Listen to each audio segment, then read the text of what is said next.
All right, what's good? What's good? What's good? Hope you all are well.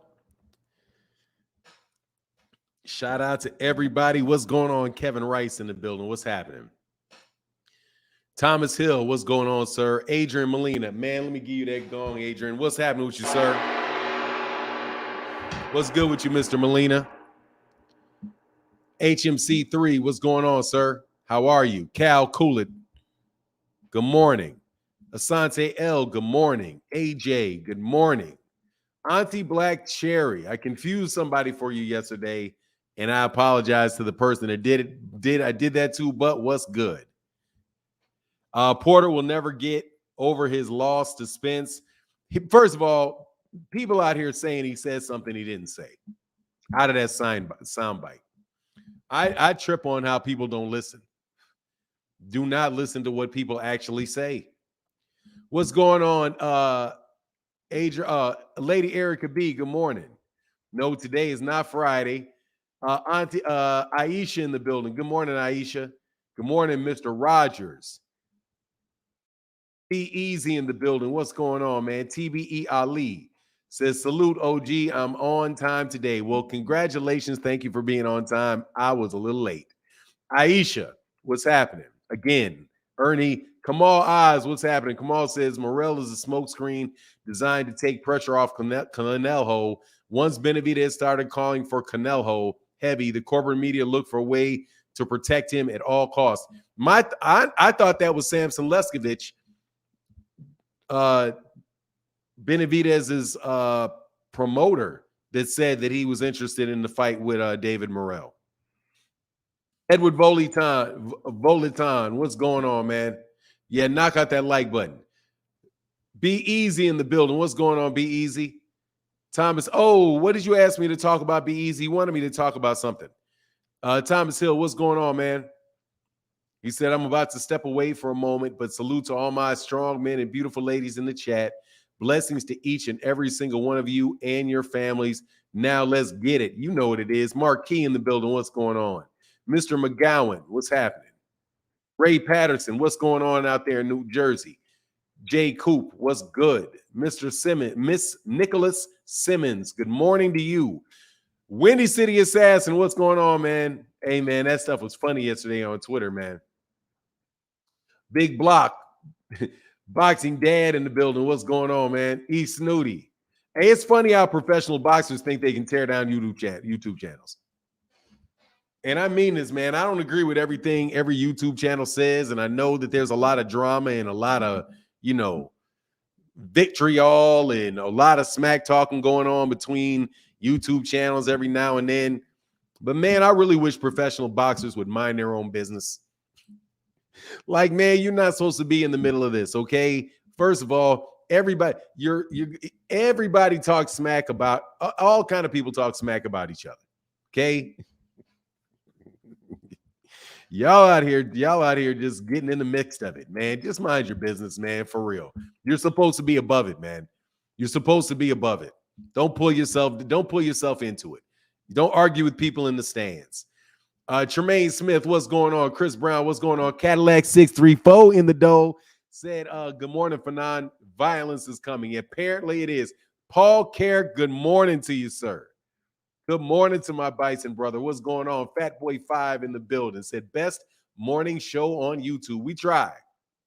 Let me slide all the way down, man. If I missed you, like Mega Deuce and Mr. Ayash, what's going on? Marsha Marr, what's going on? Juan Jackson, what's going on? Hey, for now, no names with YouTube yesterday. Started with a B. Had Devin Haney as number one pound for pound fighter in the world. Who had Devin Haney as the number one pound for pound fighter in the world? I don't care. You can say whatever name you want. I don't care anymore. I'm just going to tell you. As long as you're not disrespecting people, I don't care. You can say the name. Enlighten me. Like I told you, man, my allegiance to all that stuff is over with because cats say all kind of crazy shit about me. You can say the name. I may not say the name back. But yeah, say whatever you want to say. Say whatever you want to say. Oh, okay. Well, that's his opinion. Why? You can say BFTB. That's my guy. BFTB is my guy. Hey, Sosa Smith in the building. What's going on? Hey, I'm sorry. Upper echelon. Okay, I got your number. Sorry, man. I didn't see that. Well, I did see that yesterday. I didn't respond to you yesterday, though. I saw it. My bad. Much love to Upper Echelon. I got that now. And my guy, Mr. Molina in the building, said, hope all is well. Start the stove and cook. Yes, sir, Mr. Molina. Mr. Mina, if you need it. Thank you, brother, for that support. And Aisha, the beautiful Aisha, Mrs. Gray, with the $5 holler. Thank you so much. Let me tell you, man, ain't no way. Ain't no way.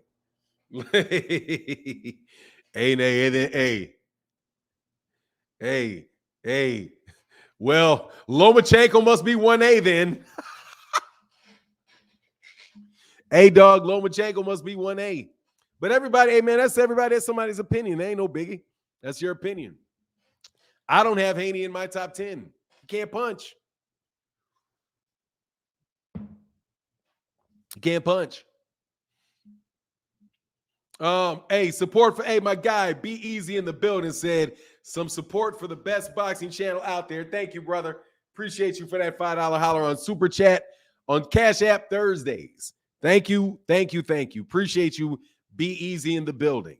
And Mr. A, and my guy, Upper Echelon said, Cash App Thursdays, let's go. Yes, sir. Cash App Thursdays, let's go. Thank you, brother, for the support on the Cash App Thursday. Let me make sure you get your gong.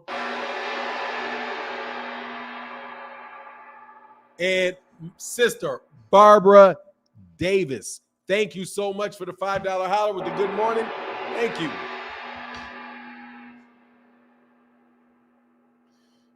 Look, man, pound for pounds are people's opinion, man.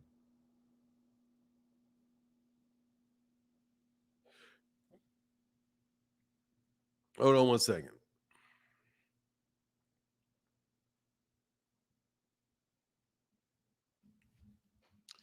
Team Derrick James. Yeah, that's hilarious. Look, man, pound for pound is people's opinion. There's nothing you can really say about that. You know what I mean? Nothing you really say about that. Other than that's people's opinion. Hold on one second.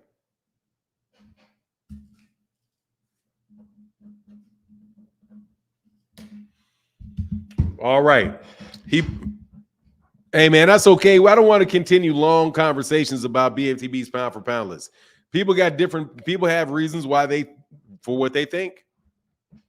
Martin, I was asking your opinion on Martin filling in for Jared Anderson fight could be dangerous oh, yeah, it could be, but I don't think it will be. Even though Jared Anderson shouldn't talk like that. He shouldn't say he doesn't love boxing.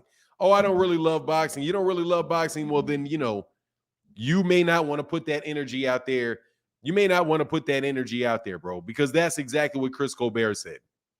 How he didn't love boxing. He really doesn't like it. And Chris Colbert turned around and got his ass whooped by somebody he didn't expect to whoop his ass.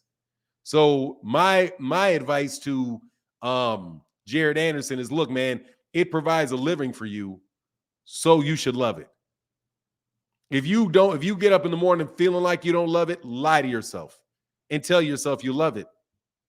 Don't put that energy out there in the universe, man, where you're saying because when you say you don't really love it, that makes it sound like you're inappreciative of the opportunity, of the talent that you've gotten. You know what I mean? You're inappreciative of the talent you have, the God-given talent that you've been given, the opportunity you've been given, the situation you've been put in, and you don't want it. Okay, well, somebody else will want it. Move on. Be careful when you get that thought in your mind. You're really in something you need, and you get that thought in your mind that you don't want it. Be careful putting that out there, man.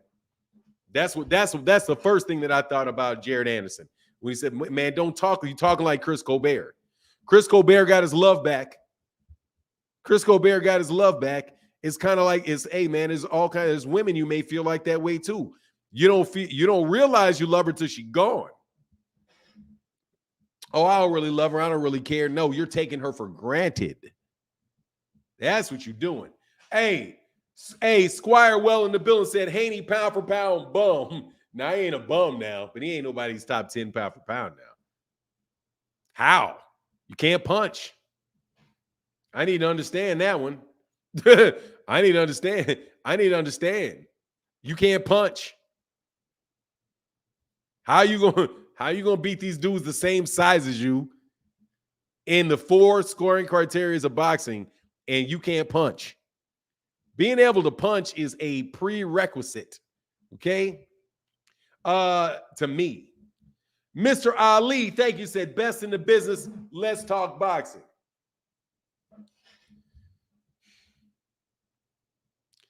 Nah, knockouts matter. They end fights. Hey, my guy. Hey, thank you, Marvin said support for Cash App Thursday. Thank you, man. Appreciate you, dude. Appreciate you, man, for that support. Thank you, Marvin. Blessings to you and everybody around you that you care about.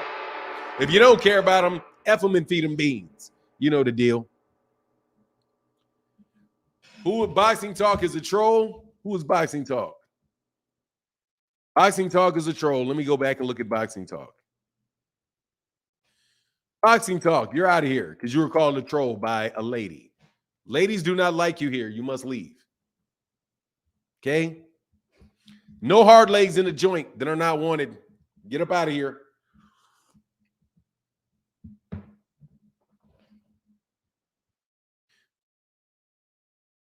AOD Testimonies, the rapper, said, why do you speak to everybody else except me? I've spoke to you multiple times. KOD Testimonies, the rapper. Put Fanon in there, man. I don't know. You just catching a bad link. You're just catching a bad deal. I don't mind talking to you at all, bro. I don't mind talking to you at all. Just put Fanon in there and so I can see it. I read, and trust me, I don't read everybody's comments. I miss a lot of people's comments. There are certain people whose comments I zone in on every time. I don't know why. Kamal Oz, I zone on him every time.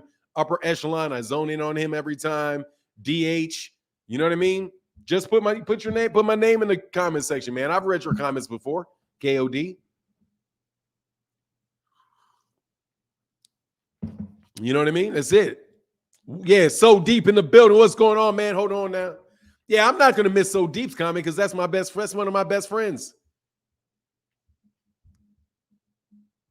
I'm going to tell y'all, man, heck no. I ain't about to miss So Deep. I'm happy every time I see So Deep.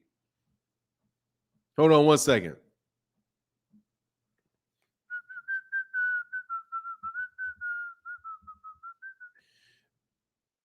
He is a true friend of mine. A true friend of mine.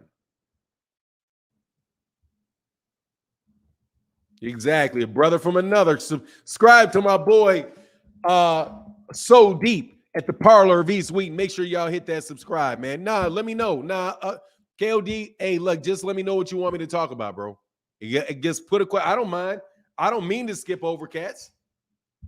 In the Hype Pipe interview, your boy Eddie Hearn said Canelo isn't ducking Benavidez, and $45 million is not enough for Canelo Benavidez. Hey, look, man, come on. Eddie Hearn says anything that jumps out of his pie hole. Okay? Eddie Hearn is somebody that says whatever jumps out of his pie hole. I could care less what Eddie Hearn says. I just would very much like if Eddie Hearn would leave the United States. Hey, thank you, brother. Hey, Big 8C said, love the content, smart man. Thank you, brother. I appreciate you, man. Thank you, brother. Thank you. A ton. Another way to make sure that your comment gets read is put it in the Cash App. And that may sound, I hope that doesn't sound funny to you, but it's So Deep doesn't have anything on his page. This is his page right there. Upper Echelon. That is his page right there. Click that page. He got a ton of stuff up on there on his page. Yeah, Deport Eddie. I'm team Deport Eddie. You know what I mean? I'm team Deport Eddie.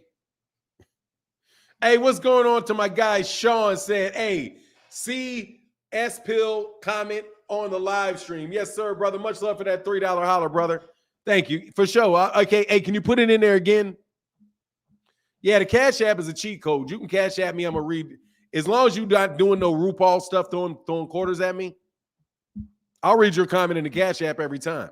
Also, I'll read it if I see it. You know? Why isn't the corporate media talking about Toxic's Fruity not being allowed back in America? I mean, who cares? They're not going to talk about any of that stuff, man. Fanon, the only way I see Benavidez gets Canelo is if he fights Bivol and takes his belt. No, I don't even see that. Canelo Alvarez is retired, man. Canelo Alvarez he's not going to fight these guys if he can lose. He's got 2 losses on he's already lost 2 times. He's not trying to pick up a third. This is not complicated. This is not complicated stuff from what I can see. He's already got 2 losses. And he's not trying to get a third.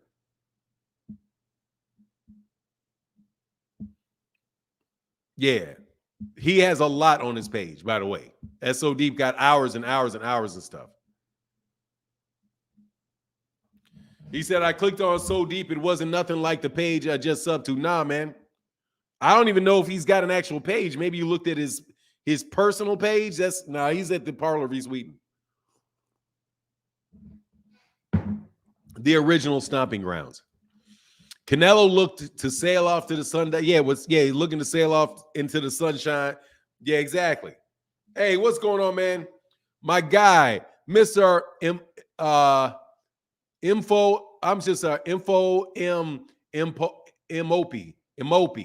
said, do you think Porter is hating on EJ and why? Much love in that Cash App. No, I do not. Yeah, you clicked his name. Nah, that's not his channel. That's just where his Google goes for him. Look, do I think he's hating on him? No, not off what he said.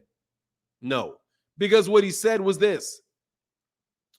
I should show you the tweet, and I'm going to tell you, look, man, some of y'all need to learn how to listen and stop hearing the things. Hey, come on, Oz, I got you, brother. Stop listening for what you want to hear. So let me explain. Thank you, man, for the $5 holler, and I will go into it at some length.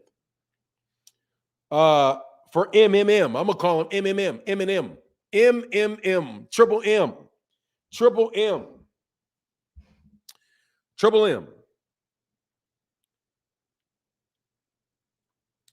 Letitia Crawford retweeted a soundbite from Terence Crawford, and he said, from Shawn Porter, and said, I told you. This is what her tweet was. Her tweet said, I told you Terence beats people mentally. But what did Shawn Porter say? Shawn Porter said that Errol came into the fight with the intention of beating Shawn Porter at his game. Beating Shawn Porter at his game. And if he could redo it, that he may do it differently this time, even if the outcome would be different. Now, let me stop right there and do a little analysis on that and give you 2 words. Bull shit. Okay? Those 2 things are the only way that I can describe what he said. First of all, why would he change it even if the outcome would be different? He won the fight on 2 cards, 116, 111. He beat you. 2, that was not just your game. That's his game.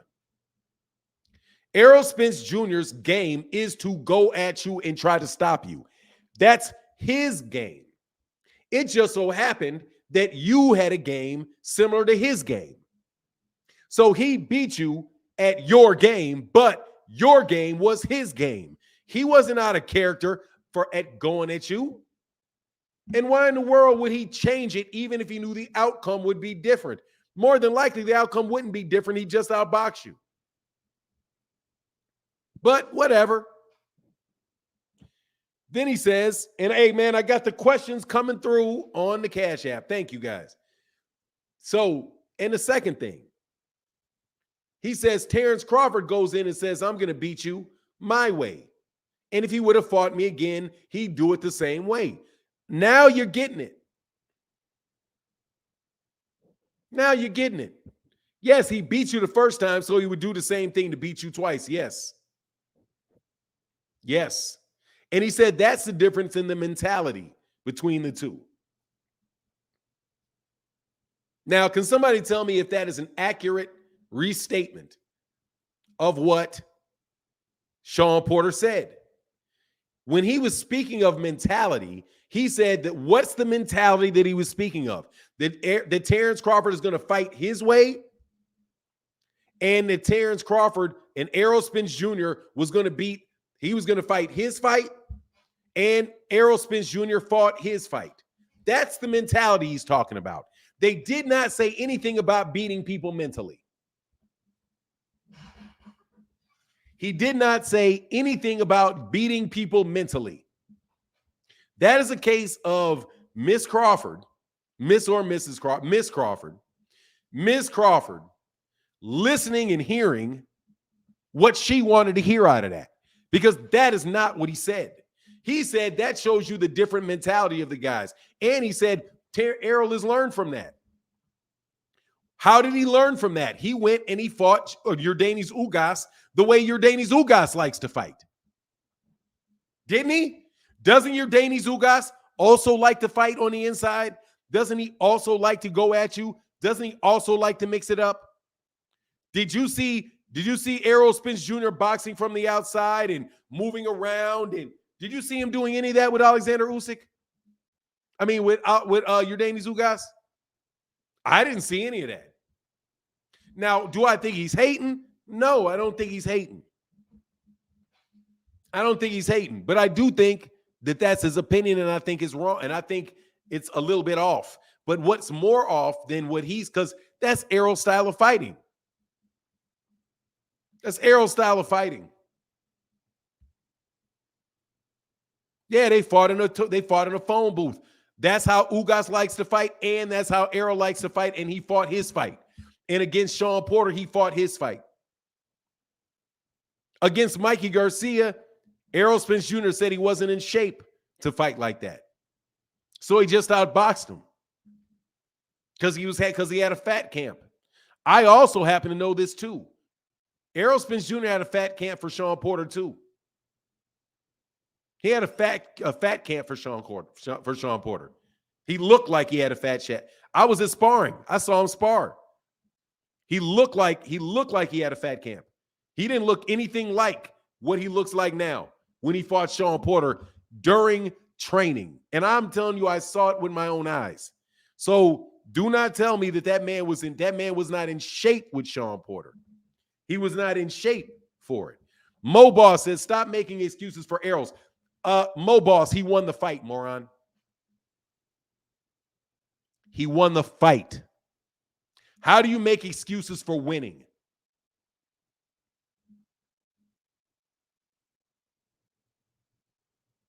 How do you make excuses for winning? That's a good way to get your comment read. Say something really stupid. Make excuses for what? He won.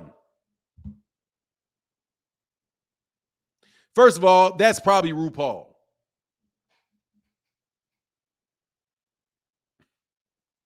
First of all, that's probably RuPaul. And I'm going to put everybody on you, RuPaul. Everyone. Now that I know how to bug you, since you insisted on bugging me, I'm putting all responsibilities for everybody that says something dumb on your name. Why? Because you kept getting cute and putting in new names and doing it over and over and over again, and you got what you wanted. You became everybody. You were no longer one person. You are now everybody, like you wanted to be, RuPaul. Don't blame me for what you wanted. What's going on to the Parlor of East Wheaton? Make sure y'all go subscribe to my guys at the Parlor of East Wheaton. Best house music you can hear. All right, so tell it how like it is. Said free Tank till we Free Tank till we see Tank. Yes, sir. Man, I'm looking forward to it. Hey, Auntie Black, she said, how do you make excuses for winning? I have no idea. Stop making excuses for winning. He beat Shawn Porter, if you did not notice. He dropped Shawn Porter, if you did not notice. Hey, Canelo waiting on Errol. Upper echelon in the building. What's good, brother? Hey, man, let's see. Hey, boxing, if you want that money, you got, Errol got to win if boxing really wants that big money. Hey, in Vegas, you really want that big money, you know who got to get it. Hey, expensive paper in the building said, Bomb Squad. Definitely, Bomb Squad for life. I rocks with Bomb Squad. Bomb Squad don't rock with me, but I rocks with the Bomb Squad. Hey, Ultraman says, what's up? Thank you, Mr. Walker. Thank you, Mr. Walker. And DJ OC in the place to be. Make sure you subscribe to my another brother from another mother, DJ OC, little brother from another mother. Make sure y'all subscribe to my guy, DJ OC, in the building. What's going on, DJ OC? All righty. Nothing like a great Cash App Thursday. So, like I said, in Zell, I'm sorry.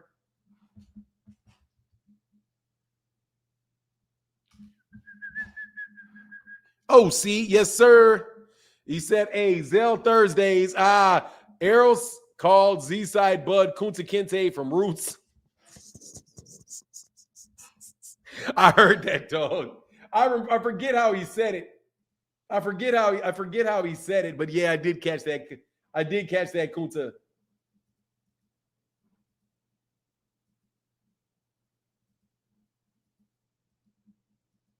I did catch that Kunta Kinte thing, man. That's foul. That's foul, bro.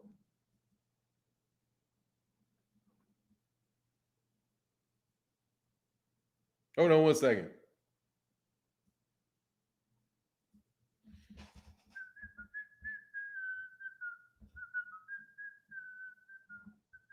Come on, Oz. With that $10 holler, brother. Thank you so much, man.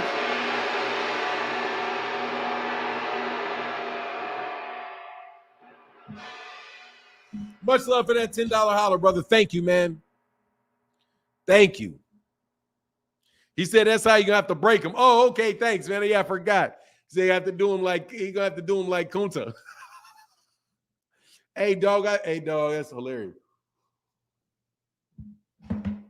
Hey, them fighting words right there, though. I ain't gonna lie, dog. That's fighting words right there. God, dog, I hated that movie when I was a kid. I was like, God, dog, for real. God, dog. You know how many times as a kid I was called Kunta and Toby? Bro, oh my God, man. Man. I've been in so many fights over the word Kunta and Toby. God, dog, man. God, dog. I'm telling you. I got in so many fights over them names.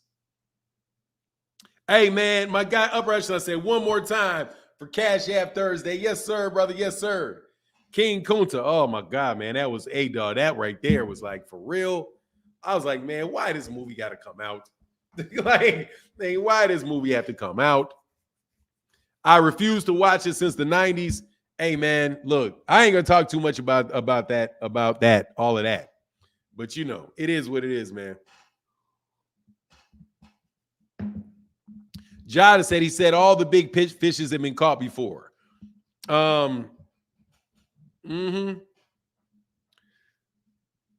Hey, so Bud on the 6th, I'm not sure what that is.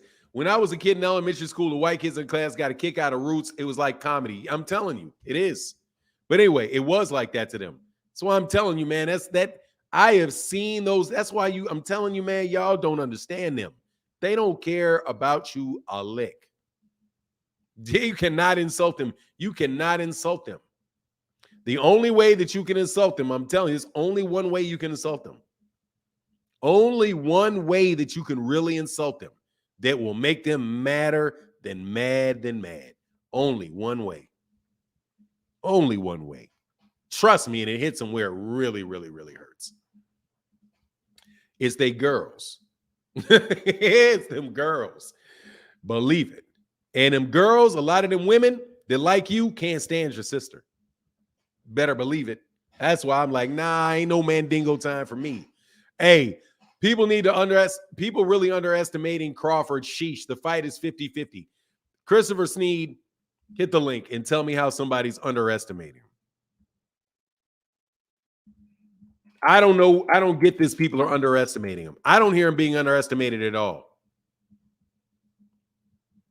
I don't see it. Underestimated? No. Nah, it's not the smashing of him. It's not the smashing of him. It's the myth. I don't know if it's a myth or not because I ain't looked at you people. It's the thing about your thing. That's what kills them every time. Kills them, hurts them. To their soul, hurts them. Because they can't do anything about that. And that's been used as a weapon to get black people killed for a long time, too. A whole bunch of people have died off that one. Anyway, 50-50. First of all, there's no such thing as a 50-50 fight. I mean, we're going to see who wins the fight. 50-50 is whatever. I'm telling you, I think Errol's going to win the fight. That's what I think. And I'm looking at the fight, and I'm looking at what he does, and I think with Terence, chances are Errol Spence Jr. wins the fight. Terence, in my opinion, is going to have to catch him with something. And Terence Crawford can do a lot of things. I don't see anything that he does that I've seen him do that I know is, okay, that is going to cause a problem. That's going to get Errol. Like, for example, let me tell you things that I've seen fighters do that I believe is going to get somebody. All right? Alexander Usyk versus Tyson Fury. Tyson Fury is going to have a lot of problems with Alexander Usyk. A lot of problems with Alexander Usyk. Because Alexander Usyk has good footwork. He has good footwork. He has fast hands. He's a southpaw. I've seen all those things cause problems for Tyson Fury. He's shorter. And he knows how to score. And he's a tough guy. Tough guy. Strong, tough guy. It's going to be difficult that's going to be a difficult fight for Tyson Fury. Okay? Now, when I see Deontay Wilder fight Alexander Usyk, I know what Alexander Usyk's problem is. He's going to get hit with that right hand. He's going to get hit with it. And at that point in time, more than likely, his body's going to short circuit. Because he's not a big puncher. He's not long. That is what I know Deontay Wilder can do to hit him. Because he can knock his ass out. Not complicated. Let's look at some other people. Gervonta Davis, Shakur Stevenson and Gervonta Davis. No, let me see. Shakur Stevenson and Devin Haney. I already know what he's going to do to cause him problems. He's going to stay right in front of him. He's going to stay right in front of him. He's going to counterpunch him from the southpaw stance, and he's going to hit him with so many straight left hands, his head is going to snap back consistently for the entire fight. In my opinion, Devin Haney has a snowball's chance in hell of beating Shakur Stevenson. Because I can see it. I can see it. I am trying very hard to see what it is specifically. What Terence Crawford is going to do. He's going to hit him with a hook, right? He's going to catch him with an uppercut coming in. He's going to catch him with an uppercut to the body. He's going to catch him with a hook. Is the art with the right hook up? I don't know if he will because it's a southpaw stance, so I don't even know if he will. What's he going to do? Switch it to the orthodox and hit him with a left hook? Right? I don't know what he's going to do. This, first of all, southpaw and southpaw. So his front is if he puts his strong hand in front, Errol is further away from your front hand. Right? So I know, looking at the things that he's done before, I think, okay, he doesn't have a lot of activity. He doesn't throw a lot of punches. When people say he's downloading, what are you doing when you're downloading? Nothing. You're not doing anything. Man, what's that guy's name? Papoose? Man, I was like, man, see, look. Do not listen to hip-hop people about boxing. Don't listen. I'm telling you, do not listen. Don't listen, don't listen, don't listen. Don't listen to them. They are casual boxing fans for sure. And when somebody puts a mic in the face of them, do you know, I didn't even know who this guy was. Is his name Papu, something like that, right? Gave an interview. And he said, dude, you know what he said? He said he's going to hit Errol in between those wild shots.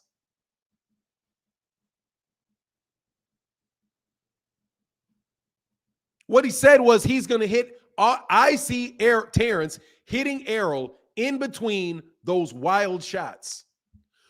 Negro, what wild shots? What wild shots? What wild shots do you see Errol Spence throwing? What wild shots? Have you seen Errol Spence Jr. throw a wild shot? No, I've not seen him throw a wild shot. I don't see him throwing wild shots. What wild shot? Right there, I threw all of that out of there. I was like, hold on, man. I see what you're saying. You're just putting a jacket on him. Okay? You are putting a jacket on him. You're putting a jacket on these guys. Dude, don't put jackets on guys. Don't put jackets on guys. Like, for example, Terence Crawford, do not put a jacket on him. Don't put a jacket on him. He is not Floyd Mayweather Jr. He don't fight anything like that.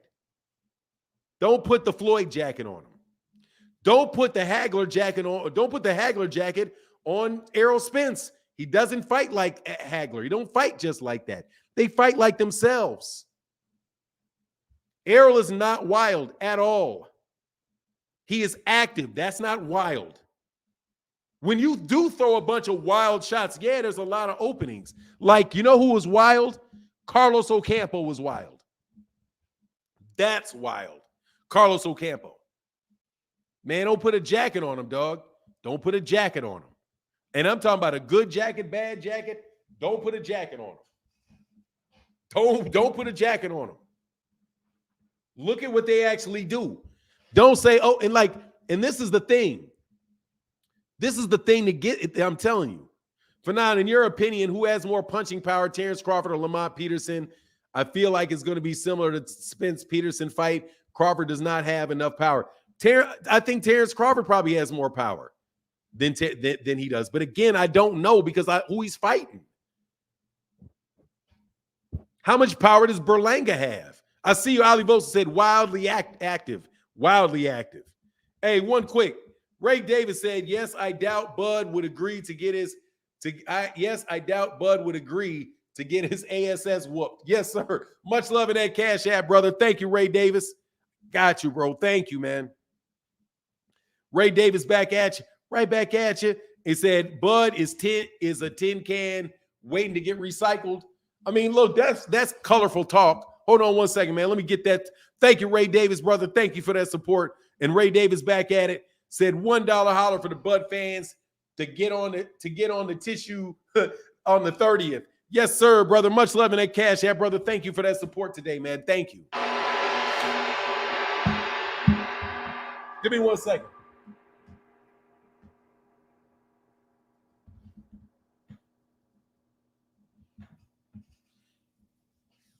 Look, don't put jackets on. Don't put jackets on people, man. There's nothing when you analyze a fight like that. That's kind of like saying Terence Crawford can't punch. Dog, he can punch. He's got fast hands. He's athletic. He's a very, very good fighter. He's a southpaw. You know what I mean? Like that's something that people put. He can switch. He only switches once. He's a southpaw. He's very good in the southpaw stance. He's fought very, very good in the southpaw stance. Very comfortable in the southpaw stance. I do not know if dude, if you do enough, you do something enough with your left hand, dude, you're going to get used to it. You're going to be good with your left hand. He's very solid with his left hand. I do not think he's the small thing. Don't put a jacket on him. He ain't that small. He's not that small. Terence Crawford is not that small.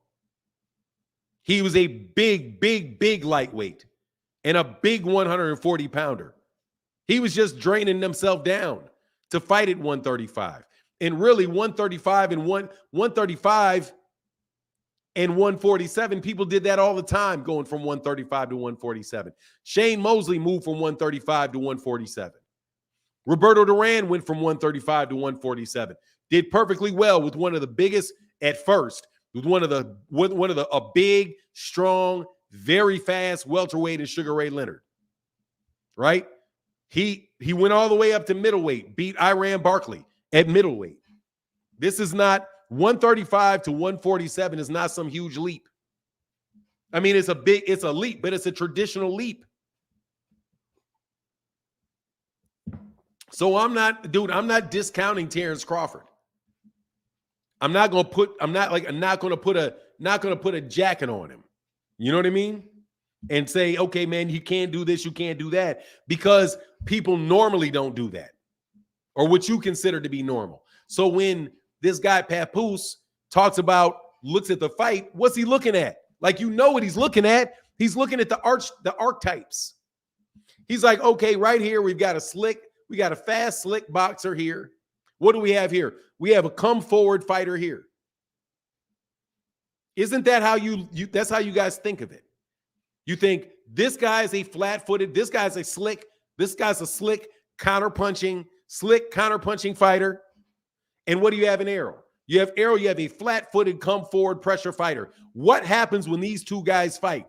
Oh, well, the fast counterpuncher catches him in between his shots. He wins the fight with a jab, moving with a jab. Dude, that's not these guys, because Errol Spence Jr. is not a flat-footed fighter. He's not flat-footed. You're tripping if you think that man is flat-footed. He's not flat-footed. Not flat-footed. Do you know who else is not flat-footed? Roberto Duran was not flat-footed.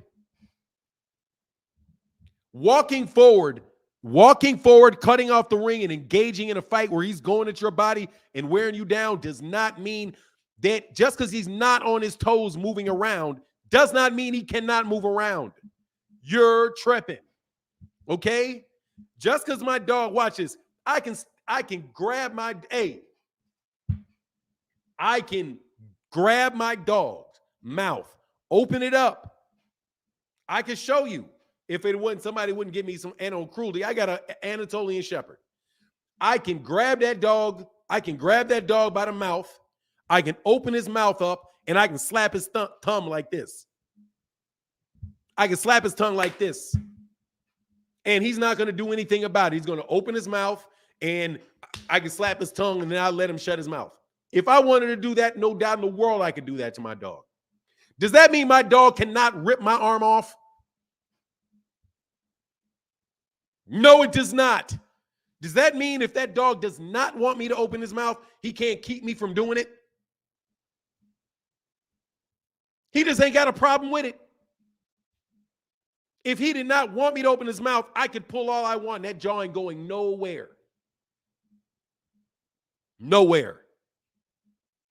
Okay? I can hold my dog by the collar.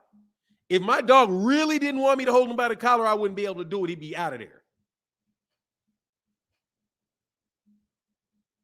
Don't tell me just because you haven't seen somebody, you see somebody doing one thing, doesn't mean they can't do something else.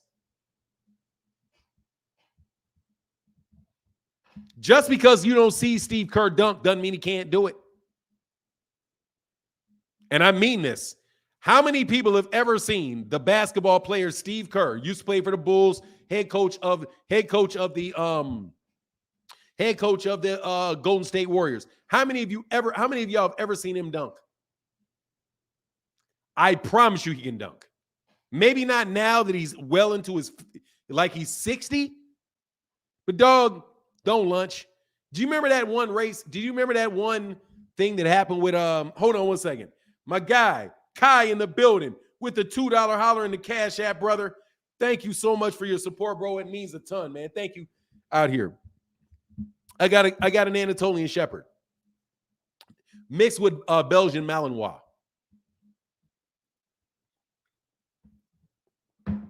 So, very athletic, big and very athletic dog.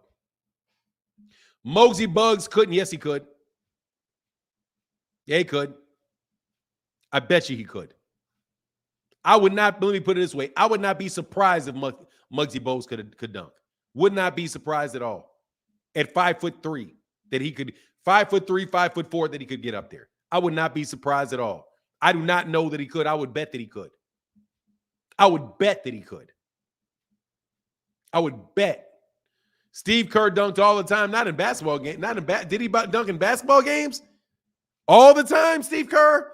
I ain't never seen him dunk in no game. But maybe. It's a video of him dunking. Look, this is, I don't want to get into any particulars about it. You get my point. You get my point. Get my point. Just because you haven't seen somebody do it doesn't mean he can't do it. Fanon, please watch Porter and Ugas fight again. Spence took a lot of shots. He is not a flawless defender. His grit. Who is a flawless defender? Clester Johnson. Excuse me. Who? Clester Johnson, can you please name me a flawless defender?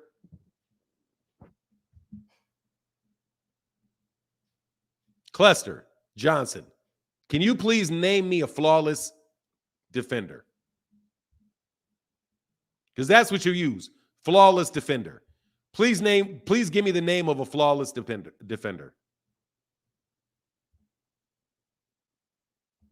Just so I know who I can rep, since you're saying he's not one. Floyd Mayweather Jr. is not a flawless defender. No, he is not a flawless defender. Who is the flawless defender? Because Floyd is not one. So who's the flawless defender?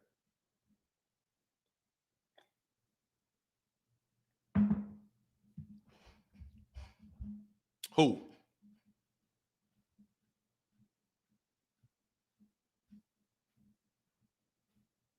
Enlighten me as to who this flawless. Floyd is not a flawless defender. No, he is not. Floyd Mayweather Jr. got hit like 300 times against Jose Luis Castillo. He almost got knocked out by Shane Mosley. He has never gone through a fight and not gotten hit multiple times. Never. There is no such thing as a flawless defender. Nobody is a flawless defender. There is no such thing as a flawless defensive anybody. Because the advantage is always with the offense. Always. Because the offense knows what they're going to do. There is no flawless defender. Buddha Buddha got to prove he can fight on this level. Much love, D Hunter in the building. What's going on, brother? Thank you so much, bro. Jake said Jesus. I will leave that statement alone at risk of being considered to be blasphemous. Circe said, hey, Porter can have an opinion. Doesn't mean it's fact. No, it doesn't. I like Shawn Porter too. Much love in that Cash App, brother. Thank you so much, man. I think Shawn Porter, you know, he's asked what he thinks, and he's a good dude. I like Shawn Porter a lot. Hey, thank you. Hey, Patterson Nash, Positive Energy said, casual fans sending support to the channel. Look, man, we got casual fans out supporting y'all. Much love in here. Thank you. Thank you, sister. Thank you. And now I'm going to assume you are a female because of the name. If you're a male, please can correct me. Thank you so much for that support. Huge thank you. And my guy, Rib Buds in the building, Big Beezy said, is Shakur flat-footed or does he choose to fight that way? He chooses to fight that way. Big Beezy, thank you. What's going on? Queen Vaughn in the building.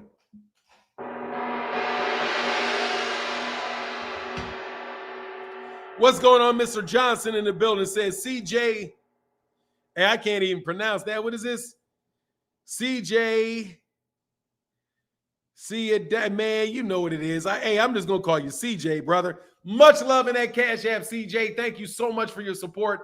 Huge, huge, huge, huge, huge. Thank you so much. Appreciate you, man. Thank you for the support on the Cash App. On the Cash App Thursdays.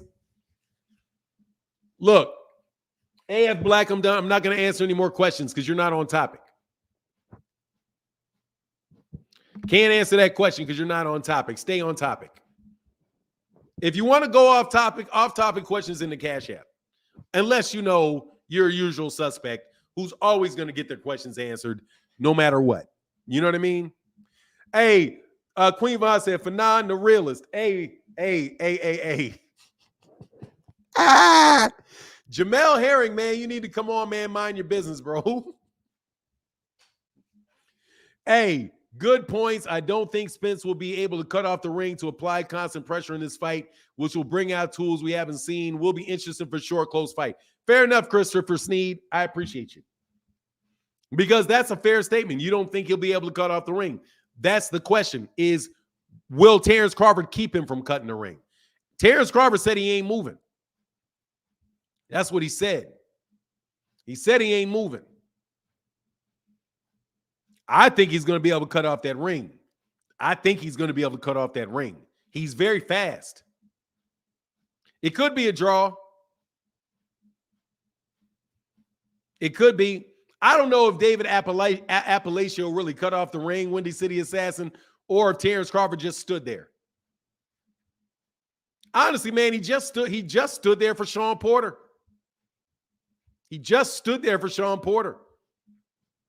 Shawn Porter didn't have to cut off the ring. I don't know when the last person that really didn't stand right in front of Terence Crawford was, actually. Hey, when was the last time somebody didn't stand in front of Terence Crawford? He's going to move. I'm going to tell you, man, at 15 years, I don't know. That shit don't come back. Unless somebody can tell me when you've seen that come back. When have you seen that reappear? I haven't ever seen it reappear. And I'm asking this as a serious question. Who have you seen that was very mobile when they were in their 20s, shifting side to side, moving side to side, right? When have you seen them? Who have you seen who hasn't done it since they turned 30, doing it like 35 or 36? Floyd wasn't doing that at 35, 36 years old. He was right there. Sweet Pea, let me see. No, Sweet Pea never stopped. Brock Howard, Sweet Pea never stopped. Sweet Pea never stopped. And by the way, Oscar De La Hoya was able to cut the ring off on Pernell Whitaker. He just wasn't able to hit him. Matter of fact, no. Because Pernell Whitaker stood right there. You just couldn't hit him. He's like Floyd. He stood right there. You just couldn't hit him. But he didn't move. If I'm correct, somebody tell me. And again, look, man, I don't claim that I'm perfect and right in everything. I'm just telling you clowns that want to debate me. I could be wrong. I'll still beat you. I could be wrong and I'll still beat you. That's how bad you are at this stuff.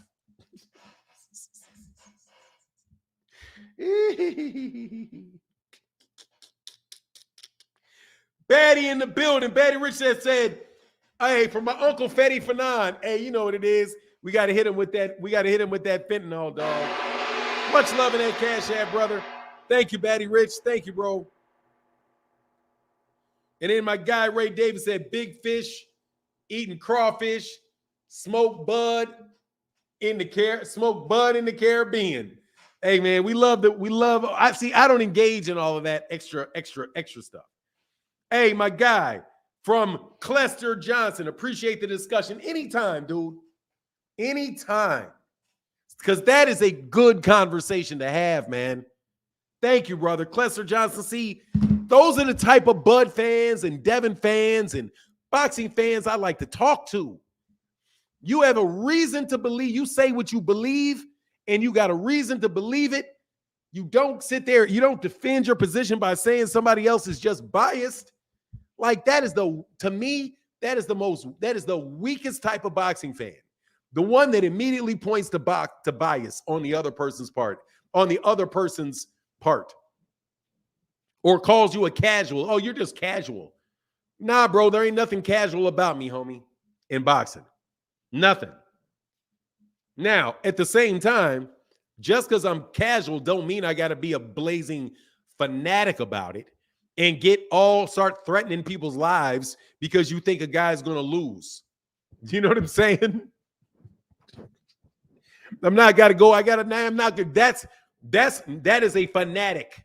You know what I'm saying? You know what I mean? There's a difference between a casual fan and a fanatic. And some of y'all are some fanatics. And Devin Haney got fanatics. He don't even got fans. They go straight to fanatic. They go straight to fanatic in this mug. Marquis in the building. Much love with that $3 holler, brother. Thank you for supporting on the Cash App Thursday, brother. Thank you so much. Means a grip. And my guy, Stone Alone in the building. Thank you, brother, for that support, bro. Stone Alone with the $5 holler in the building. Let me give you all them gongs for the positive energy. Thank you. Go said the monster lost his art because of a 9-0 Cuban. Crazy how Cuban power is in boxing. Folks say everything, but let's fight. Even after the Cubans one-sided contracts. Man, them Cubans can fight, bro. But we'll see if he fights him. And I mean that. We'll see if David Morrell, we'll see what's up with David Benavidez. You freaking neckbone Benavidez always called everyone in the division out. Even though they call Benavidez out, don't mean Sampson is going to do it. It's not big enough fight. You know, Sampson said that Sampson is the one that brought it up. And let me tell you, man, what options are there for David Benavidez? David Benavidez is not some huge name fighter. He's not some huge name fighter. What are his other options? David Benavidez said that himself. He's like, man, ain't like I got a lot of options. Bivol is not an option for him at 175. Bivol is not an option for him at 175. What's that going to get him? He might as well take the David Morrell fight. He's going to go fight on the zone against Dimitri Bivol. Dimitri Bivol is not a big name either. He going to fight for a belt at 160-75 and then stay there? He's going to stay at 175 with the WBA belt at 175. Who's he going to fight at 175 after that? At least at 168, he's got Charlo coming up there. He's got Andre there. He's got Morrell there. Canelo's is there. Why would he lose? He shouldn't leave his weight class. Man, David Benavidez be nuts to leave that weight class. You need to stay right where you are in that 168-pound weight class where there are a bunch of fights at 168 pounds. You better stay right where you are, dog. There ain't nothing but hard times and low paychecks up there at 175 pounds. And by the way, the UK is ball hogging all those 168-pound fights. Bivol's got to go fight Anthony Yard again. Is about to fight Anthony Yard. Anthony Yard is about to get his third shot at a 168-pound title. Anthony Yard.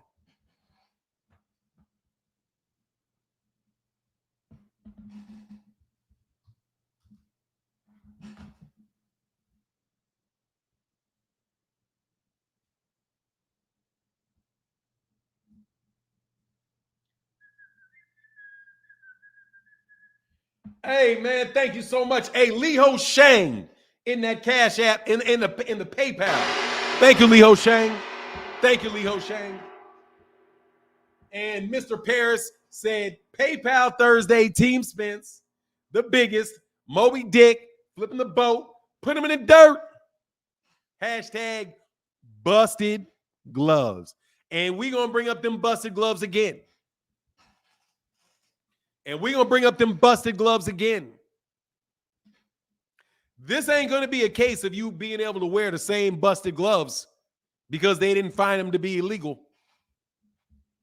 Hashtag busted gloves. Hey, that's my favorite hashtag. Busted gloves. Don't come in there with no defaulty gloves. Don't get in there with no faulty ass gloves. Don't get in there with no faulty gloves. We ain't gotta cheat. I don't like all that. We ain't gotta cheat. There's a lot of people ain't gotta cheat. Whole lot of people ain't gotta cheat on their wives. They still do it. I don't care, but you don't have to do. How about you say you didn't? Not that you didn't have to. I didn't have to kill him. There's blood all over your hands. There's blood over your hands. There's a dead man right there. You're on tape doing it. Why would I have to do this as the blood drips off your fingertips? I'm not interested in why you had to do it. I'm interested in that you did it. Okay? You did it. Hey, Brock Howard in the bill said, break his mind, body, damn near spirit. And he said, I'll break his spirit if I got to. Ooh, that spirit. Ooh. Hey, and my guy, Herbert Johnson in the building. Thank you again, brother, for that support. Says salute for my guy, John Boy. What's up, Mike K? Mike Kirkland, one of the greatest. John Boy, one of the greatest. And my guy, Herbert Johnson, one of the greatest, bro. Thank you, man, for supporting, dog. Gotta love the great friendships developed in a YouTube chat room. And because cats will get together and watch fights together, too. And my guy, you know it, Mr. Pragmatic says support for the channel. Thank you, Mr. Pragmatic. Thank you, sir. And goms for everybody, man.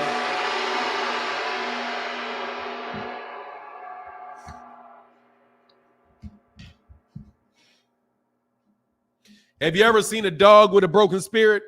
Yeah. All of them. All dogs got a broken spirit. All of them.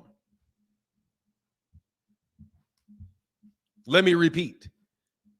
Every dog got a broken spirit, except the wild ones.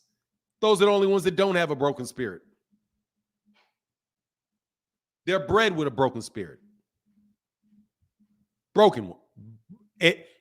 Unless they, out of there, kind of wild and trained that way. I think that glove is surely on the radar. Yeah, all dogs got a broken spirit. That's what's called being domesticated. They're domesticated. They all got broken spirits. Hey, my guy, Mr. Morrell said, man down, Spence for the win in 10. Yes, sir. Any dog that can force you, because you tell it to, will fight to the death for you, got a broken spirit. They should look at each other and be like, man, how about I bite your ass? Facts, all dogs are broken. Hey, Batty Rich in the building said, no hamburger helper gloves. Hell yeah, ain't none of them oven mitts. Hey, Bud out there fighting in oven mitts, bro. And my guy, Mr. Morrell said, man down. Spence for the win in 10. Thank you, brother. Appreciate y'all. Let me give y'all both y'all big time gone. Another lesson, domestic dogs have broken spirits. Yeah, they do. I'll be mad at my dog for wimping around and ducking his head down and all of that stuff. Like, man, but it is what it is. That's why I know I got to take care of him. Unless his ass goes wild and all of a sudden starts dealing with other dogs. Like, hold on, what? This what this about? You can grow it back, bro. You can grow it back. You can grow it back. Beezy said, Martin, we need to plan a future trip to the fight. We have all the regulars meet up for non-international mafia. Hey, man, that would be dope, man. Yeah, for sure. For sure. It'd be a fun evening, man. When everything is up and running and doing well, man, we're gonna do that, man. Belts still will always matter. Yeah, belts matter. I don't have a problem with saying belts matter. Dre's finest in the building said, go-go gadget gloves, you dig? Yeah, ain't no go-go gadget gloves allowed, man. Anyway, free smoke session has begun.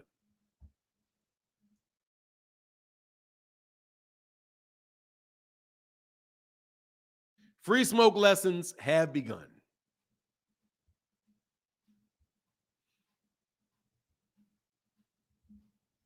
Hey, my guy Ray Davis said, man down, duck down, same result, Mallard loses. Much love, man. Thank you for that support, bro. And my guy Ray Davis in that Cash App. He said Terence Crawford is fighting in oven mitts. Hey, man, dog, them shits was, man, yeah, he knocked that dude out in oven mitts, man. I ain't trying to buy that, dog. You know what I'm saying? I'm not trying to buy that, dog. That's some funny business. Okay? I don't care what you say, that's funny business. Man, lead him busted gloves at home. However, like I said, though, he's a very good fighter. We'll see. We'll see. At the end of the day, we'll see. But I need for you guys to tell me what he's going to do with him. He's going to box on the outside. He's going to counter punch. He's going to jab Errol. He's going to slip Errol's shots. He's going to counter him. He's going to shift side to side. And when he gets close, he's going to hold him. He's going to push him off, and he's going to start over again. And it's going to be rinse and repeat until Terence Crawford hits him with something. He starts to get tired. Then he's going to start walking him down, and he's going to start beating up Errol as he walks him down. Okay? That is me giving you a vision of him winning the fight. Other than you telling me that you see a fluke, not a fluke. Other than this is ridiculous. I just see him hitting him with something big. I can see it. I can see it. I can see him. I can see Bud hit him with an uppercut, and then him just hurting him, and he just goes up against the ropes and he flurries. I can see that. I can see it. Yeah, I can see that too. But let me tell you what else I can see. I just saw Errol Spence Jr. drop Terence Crawford with an uppercut to the liver and drop him. And then I see him getting back up, and then him jumping back down on his knee again and looking up at Errol Spence Jr. and just looking at him like, nah, this is not my day, and staying down on that knee. I can see it. I just saw it. I'm going to keep envisioning that.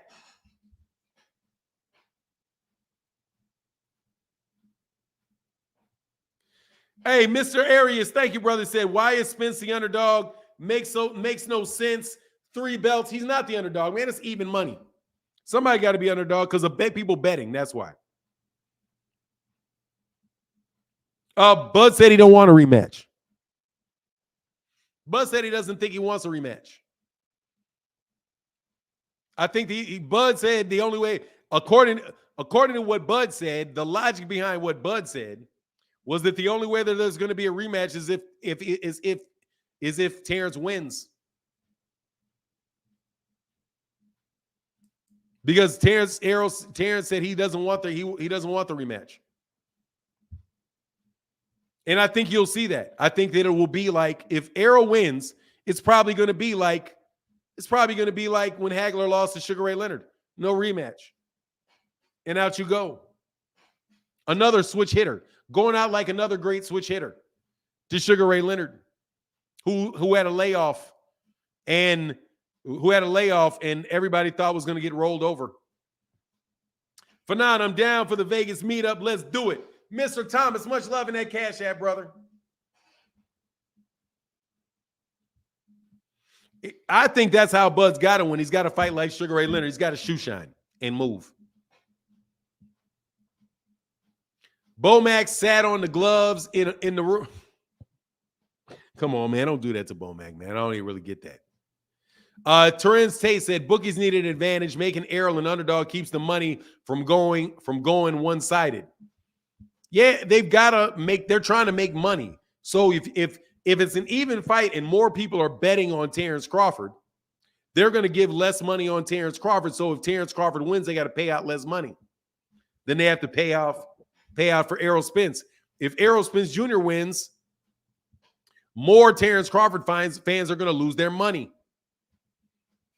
So they'll probably make more money if Errol wins on something that even. Right?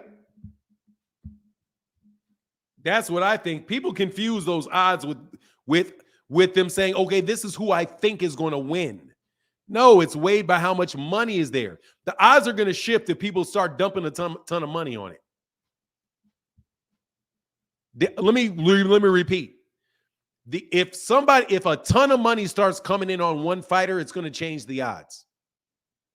Isn't that a true statement?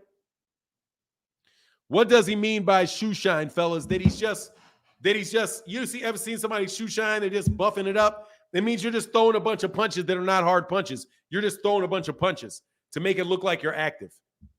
Shoe shine is throwing a bunch of combinations to make it look like you're a bunch of punches to make it look like you're active, but you're not really putting anything on the punches. Shoe shine. That's what they mean by shoe shining. You're not really trying to do any damage with the punch. You're just throwing a lot of punches, trying to get the judges to look at you and say, oh, look at how many punches he's throwing. Look how many punches he's throwing. But the punches may not be doing anything, but he's throwing a lot of punches. So when you're shoe shining, you're keeping people's hands at home when you're shoe shining. So you're more active, but it's kind of like the boxing bat. It's fake aggression. It's like it's Katie Taylor. Katie Taylor is a perfect example of somebody that shoe shines. She'll just throw a bunch of punches at you.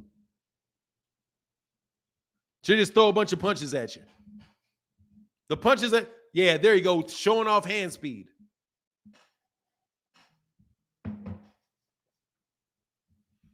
That's what I'm saying. Like that's what people complain about Sugar Ray Leonard. He was shoe shining.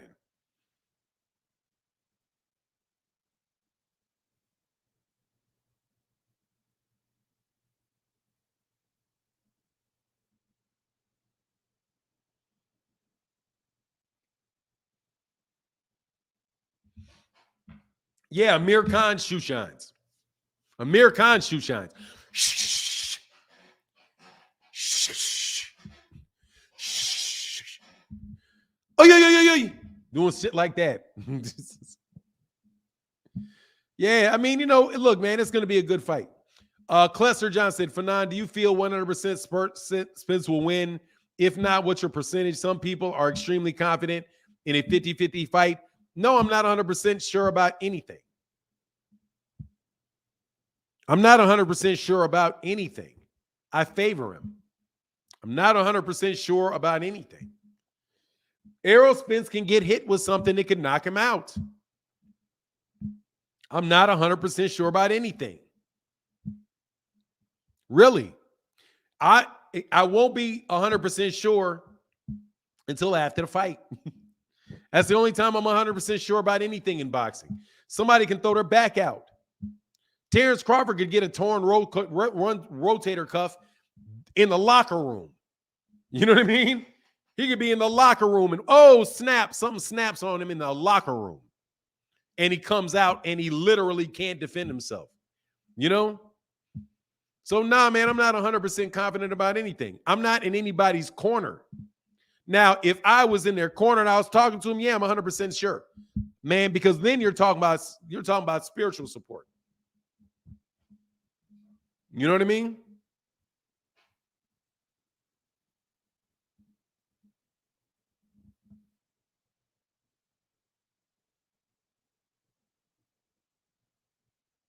Hold on one second. That's the way people say 50-50, they both have an equal chance to win. Now, get me wrong, I don't think they both have an equal chance to win. I don't.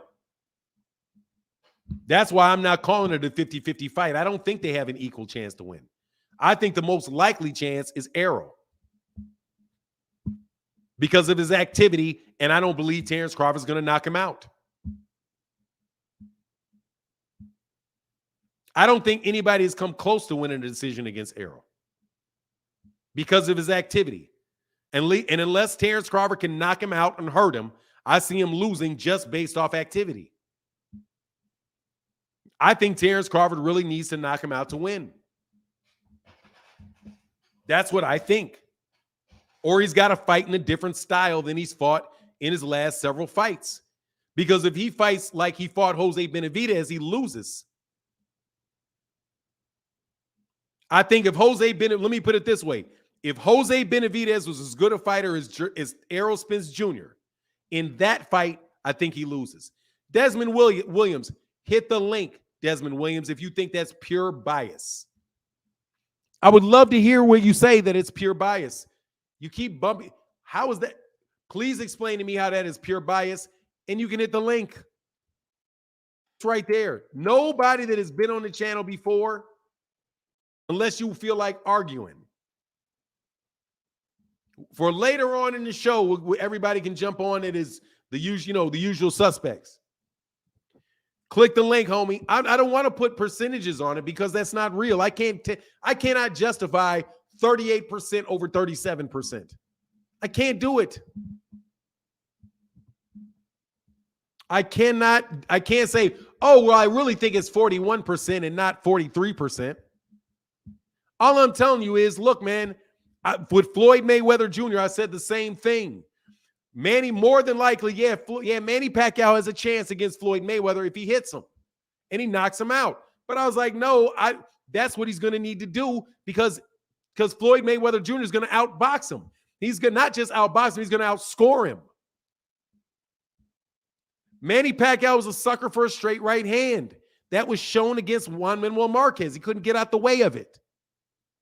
So, no, I don't think he's going to knock out Floyd Mayweather Jr., and I think Floyd Mayweather Jr. is just going to outbox him. I think he's going to slip shots, catch shots.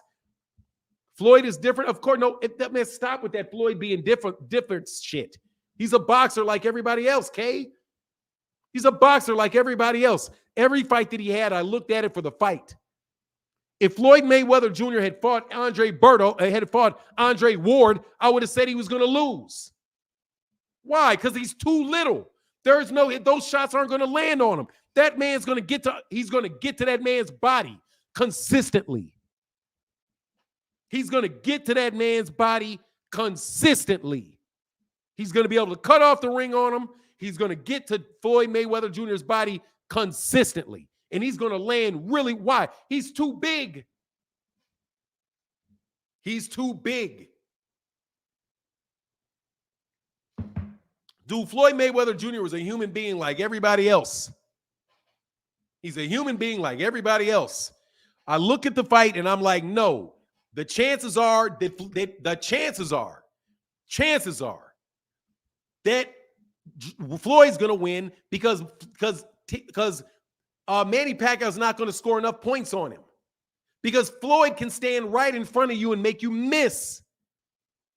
And he's not going to give you really a lot to hit. Now, Manny's going to land shots, but he's not going to be able to land a multitude of shots jumping in and jump. He's not going to be able to do to Floyd what he does to other people. Floyd will step to you too.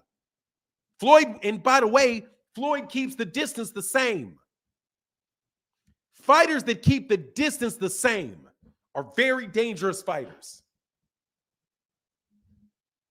Fighters that keep the distance the same. Errol does not just come forward. If you come forward to him, he moves back. He keeps his range. Shawn Porter sucks at keeping range at a high level. He doesn't keep his range well. And also, he got hit and not blitzed by a straight left hook because he's guarding with his hands like this. Shawn Porter's defense is not good. That's why he got hit so many times. So many times.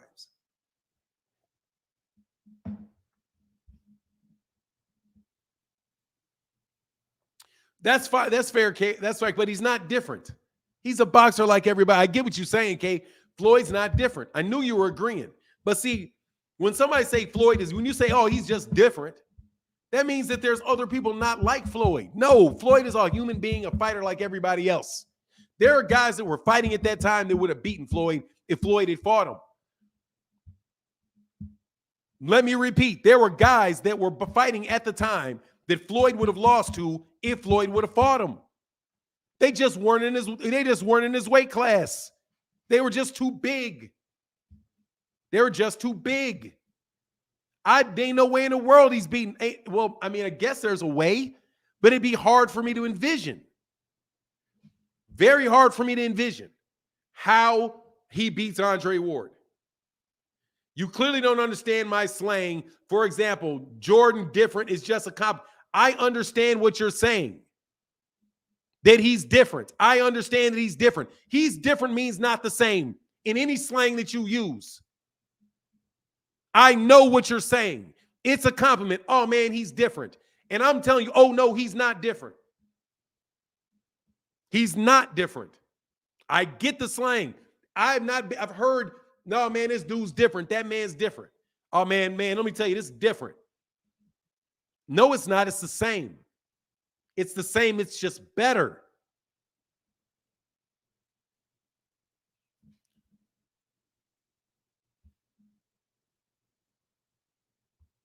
Shh. I'm talking to you. I'm talking to you. So if you don't want me to respond to you, let me give you that 5 minutes to sit there. You were talking to me. You say clearly you don't understand my slang. No, I understand your slang. That kid is not different. Errol ain't different. Terence Crawford ain't different in any of the things that matter. That man got a brain that can get concussed. That man gets hit like everybody else gets hit. He's going to land punches like everybody else is going to land them. That man is subject to the same risks as everybody else.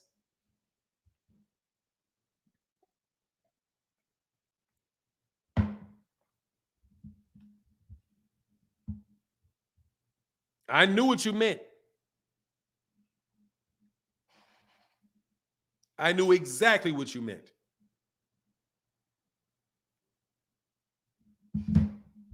To the T.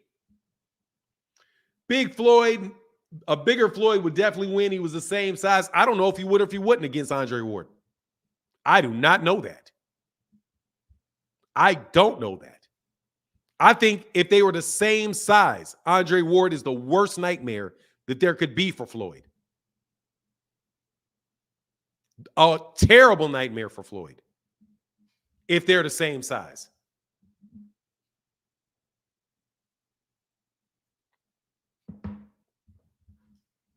And I mean it. A terribly difficult fight for Floyd Mayweather Jr. if Andre Ward and him the same size. Dude, Andre Ward ain't no joke, man. Andre Ward ain't no joke, bro. Andre Ward is better than everybody, other than only person arguably for me this century better than Andre Ward is Floyd. And maybe the talent of a Roy Jones Jr. early on. But dog, Floyd Mayweather Jr., if he had fought Bernard Hopkins and they were the same size, dude, that's a lot of trouble. You know why? Because they're athletic. They're very, very same size. I don't care if I lost you or not. Same size, that's a lot of problems. Same size, that's a lot of problems. At the same size. Lot of problems, homie. Lot of problems. I'm not saying Floyd couldn't win, but Andre Ward can win that fight.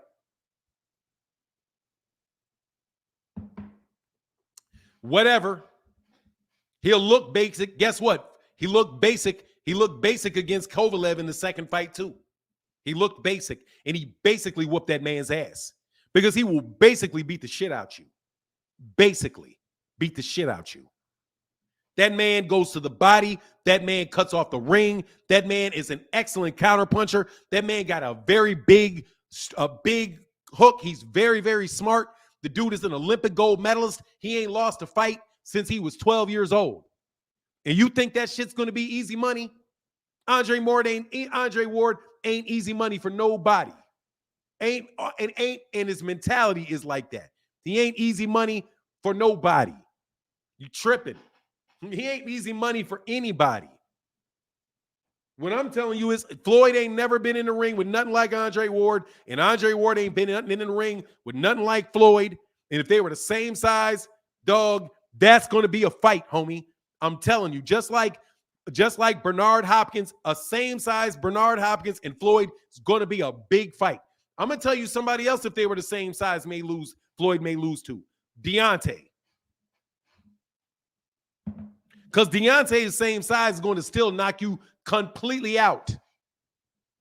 Dog, these dudes, That's why I'm saying it ain't different, bro. These dudes ain't different. They're all fighters. One guy just was able to win all of his fights and be better than everybody he got in the ring with. That don't mean just because Floyd beat everybody that he beat. First of all, he's had difficult fights. He had a difficult fight with Miguel Cotto. If you're going to have a difficult fight with Miguel Cotto, brother, you're going to have a difficult time with Andre Ward. Andre Ward is everything Miguel Cotto is and more. He's everything Miguel Cotto is and more. Same thing with guys like Sugar Ray Robinson. You can't tell me that Sugar Ray Robinson, just because Sugar Ray Robinson whooped all them dudes, that he's going to be able to just run through a guy like Errol Spence, or that Errol Spence runs through everybody he beat. That's going to be the same thing. That's going to be the same thing with Andre Ward. It's not going to happen. Or it may not happen. Let me put it that way. Hey, my guy, hey, Mr. Jones said Roy Jones would have destroyed Floyd. Maybe.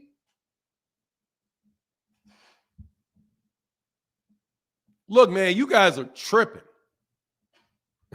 You think I'm, dog, look. Look, Floyd Mayweather Jr. is not perfect. There's not a perfect human being on this planet. There never has been one. Ever. You cannot tell me because he beat the guys that he beat that he's going to do that to any and every fighter that has ever been in the ring. I don't believe that because first of all, there's no way to prove it. But number two, come on, man. No. Give some respect to Floyd. Give a little respect to Andre Ward. Now, who would I lean towards? I would lean towards Floyd. Because I see things. He's not just smart for moving his career. He's a great fighter. Floyd's a great fighter. Great fighter. I'm not taking anything away from Floyd. He's a great fighter. Roy Jones would have destroyed Floyd. I don't know, man, but look, man, Roy Jones didn't destroy. He did toy with James Toney though. Look, man, they're great fighters, man. Just like Ali, all of that, dog. Look, man. These guys, a lot of these guys are really great fighters, man. They're really great fighters. Really great fighters. Floyd is not the only guy on that level to ever box. He did not get to a level of skill and talent that no one has ever seen before. No, he got to one where people have seen it before, but God dog that's the upper echelon of skill and talent right there. He's in the upper echelon of that, for sure. Prove that about Mosley, sir. I don't know what you're talking about, truth be told. Prove what about Mosley? Prove what about Mosley?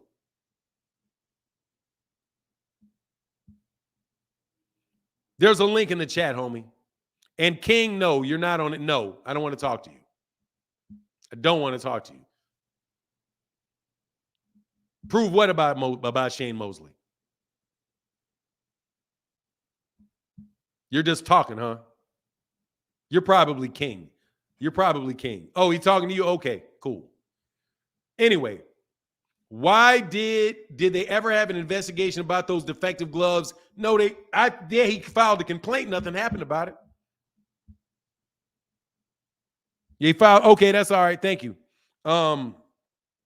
They filed a complaint and nothing happened about it. Give us our. Okay, sure, King. Hit the link. Hit the link, King. If you want to come on, somebody requested I let you on. Brock Howard. So, all right. Big difference between skill set used between lightweight boxing and light heavyweight boxing. Not really.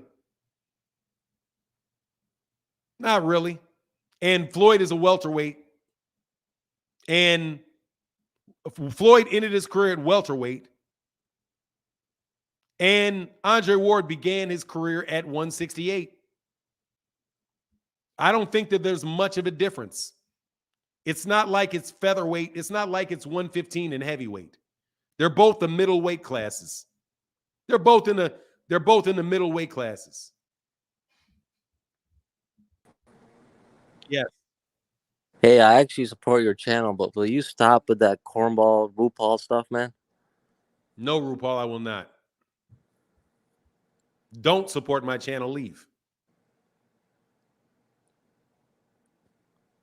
What? You did not stop with your trolling and your fake names, taking other people's names. You didn't stop with that. So I ain't gonna stop calling you that. That's just And cornball stuff, man. It is it what it is is. absolutely positively, I am a cornball. Guilty I'm as charged. Now, I'm out of you here. have some boxing to talk Ye- about. Yeah, I totally disagree that Wilder would, if he was the same size as Floyd, he would beat him. That's all. And I'm out. I didn't say that. I didn't say that. I didn't say he would beat him. I said he would have to worry about him. And there's a route to him winning that fight because there is. If Gervonta Davis, if Deontay Wilder hits anybody dead on their chin, he has a chance to knock them completely out. So unless you think Floyd Mayweather Jr. has got a different, unless you think he's a gorilla, unless you think he's got the chin of a gorilla,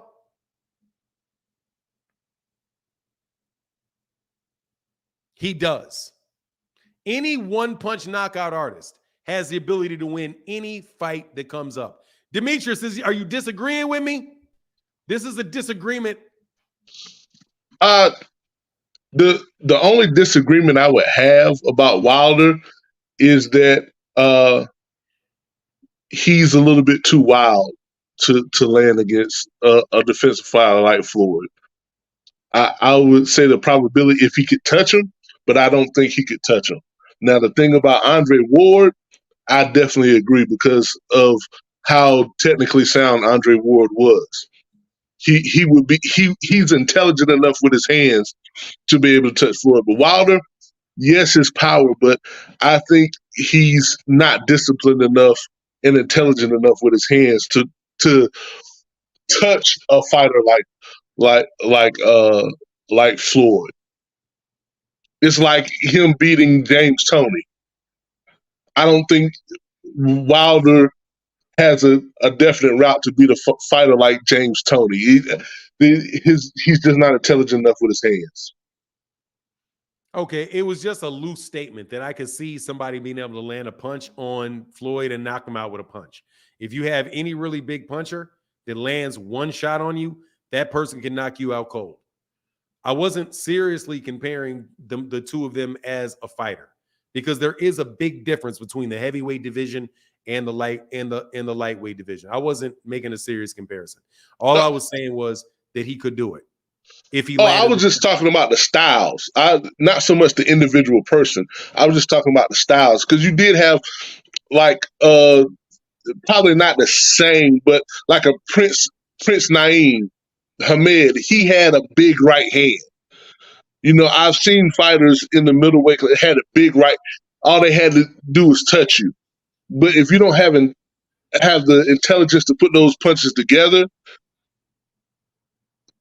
with fighters in the line of Floyd and the Andre Wards, and even to a lesser degree of Sweet Pea Whitaker, that's just kind of tough. I'm one of those. I'm a big Sweet Pea fan. I'm one of those people that think that if you want to go even closer, I think if they were in the same era, Floyd would have tons of trouble with Sweet Pea. Yeah, I agree. But yeah, that's just not what like I said, it wasn't a serious comment. It was just to Yeah. illustrate that anybody can get knocked out with a very big puncher. And a guy like Deontay Wilder has the ability to win any fight that he's in. However, and just so related to the heavyweight, Deontay Wilder is not anywhere near as unskilled nor as loosey goosey as people act like he is, because he's landed that shot on every single solitary person he's ever fought, including guys that are going to go to the Hall of Fame. He's somebody that will back up and he will come forward. He will get you going back.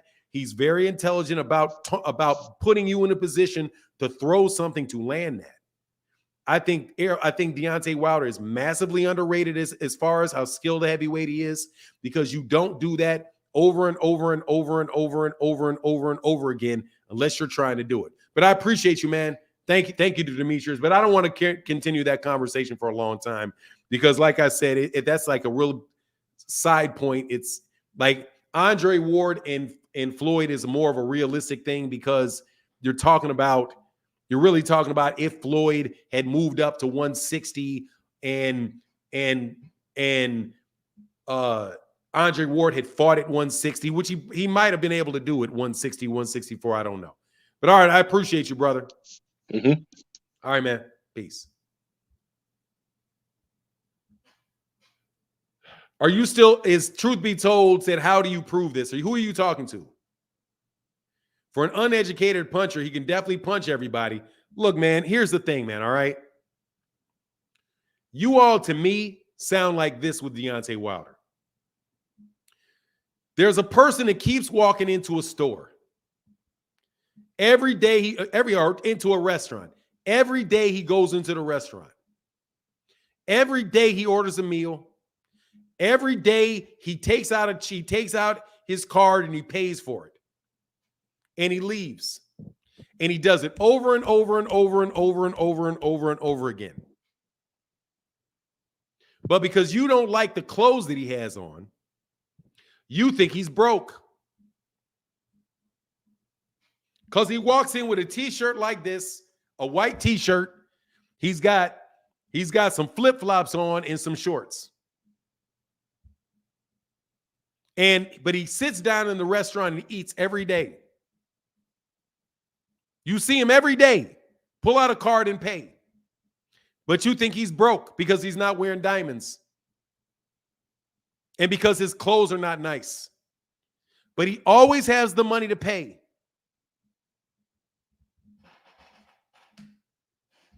How many times are you going to see Deontay Wilder pay before you realize that he's got the money? How many times? I can understand if you saw him do it 5, 10, maybe 15 times. But the man has over 40 fights. Over 40 heavyweight fights.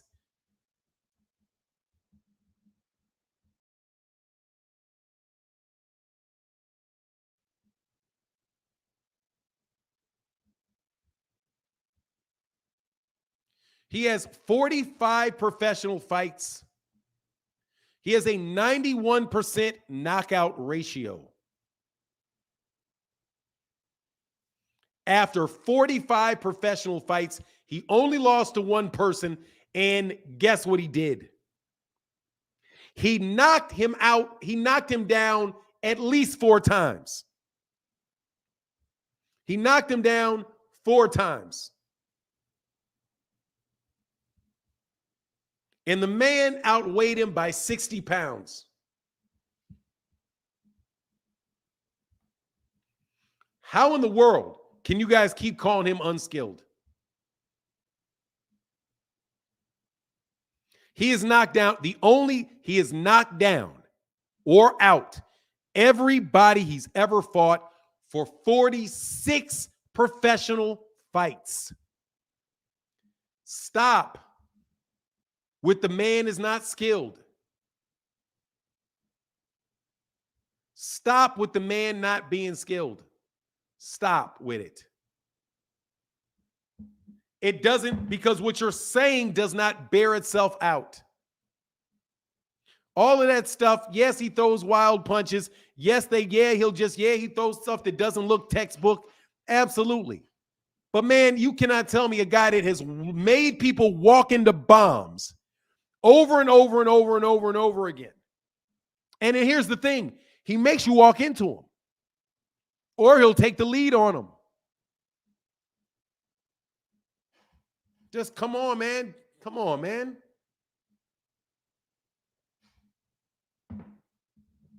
So let's stop with the silliness, okay?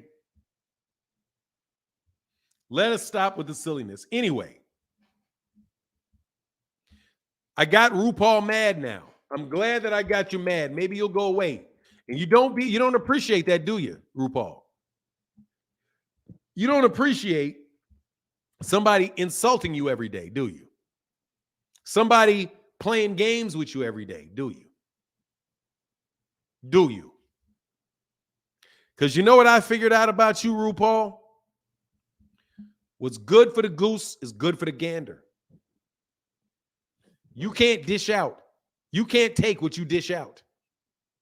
If I blame you for every messed up person that comes through here, and I blame it on you specifically, every day, it's going to get under your skin something nasty. Because that's what you tried to do to me. Day after day after day. Changing names of people, talking as if you were other people, getting wrenches and screwing over people in the chat.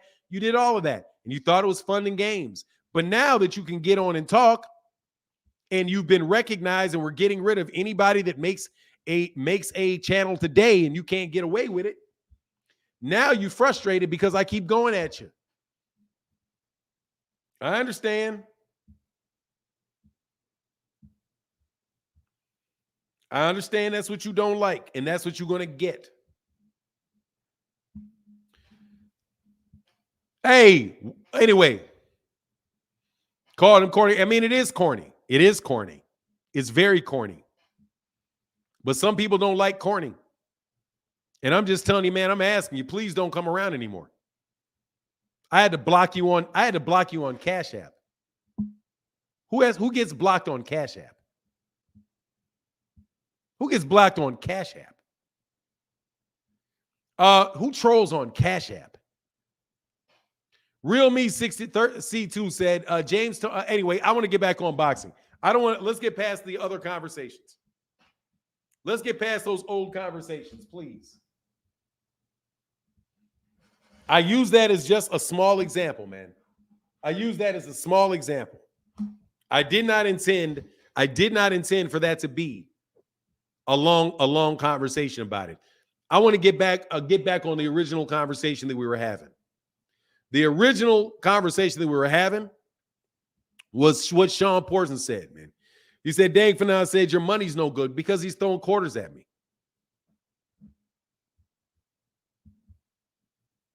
I'm just telling you, man, you got to do a lot for somebody. You got to do a lot for somebody not to want you to support them, man. Hey, I aim designs in the building. Much love in that Cash App. 222. Thank you, brother. I appreciate you, man. Thank you, Mr. AIM Designs. What is What is AIM Design? Hey, Chicken Talk said, what up, though? Fanon, I got a question. What's your question, Chicken Talk? What's your question? As soon as I see it, I'll answer the question. All Minds Design said, you giving me goosebumps with them truths. I also have been saying that about Wilder. Thank you, bro. Yeah, no worries, man. The proof is in the pudding. There's no other place in sports where you'll see somebody continually having success, but they say they're not any good. That's the only place that you'll see that. Oh, matter of fact, and on top of it, dude, nobody else in boxing gets that. Nobody else in boxing gets that. I'm sorry. Somebody else does get it. Errol gets it. Errol Spence Jr. gets it. Errol Spence Jr. is flat-footed and can't box on the back foot, can't do this, can't do that, even though he's beating world-class fighters time and time again.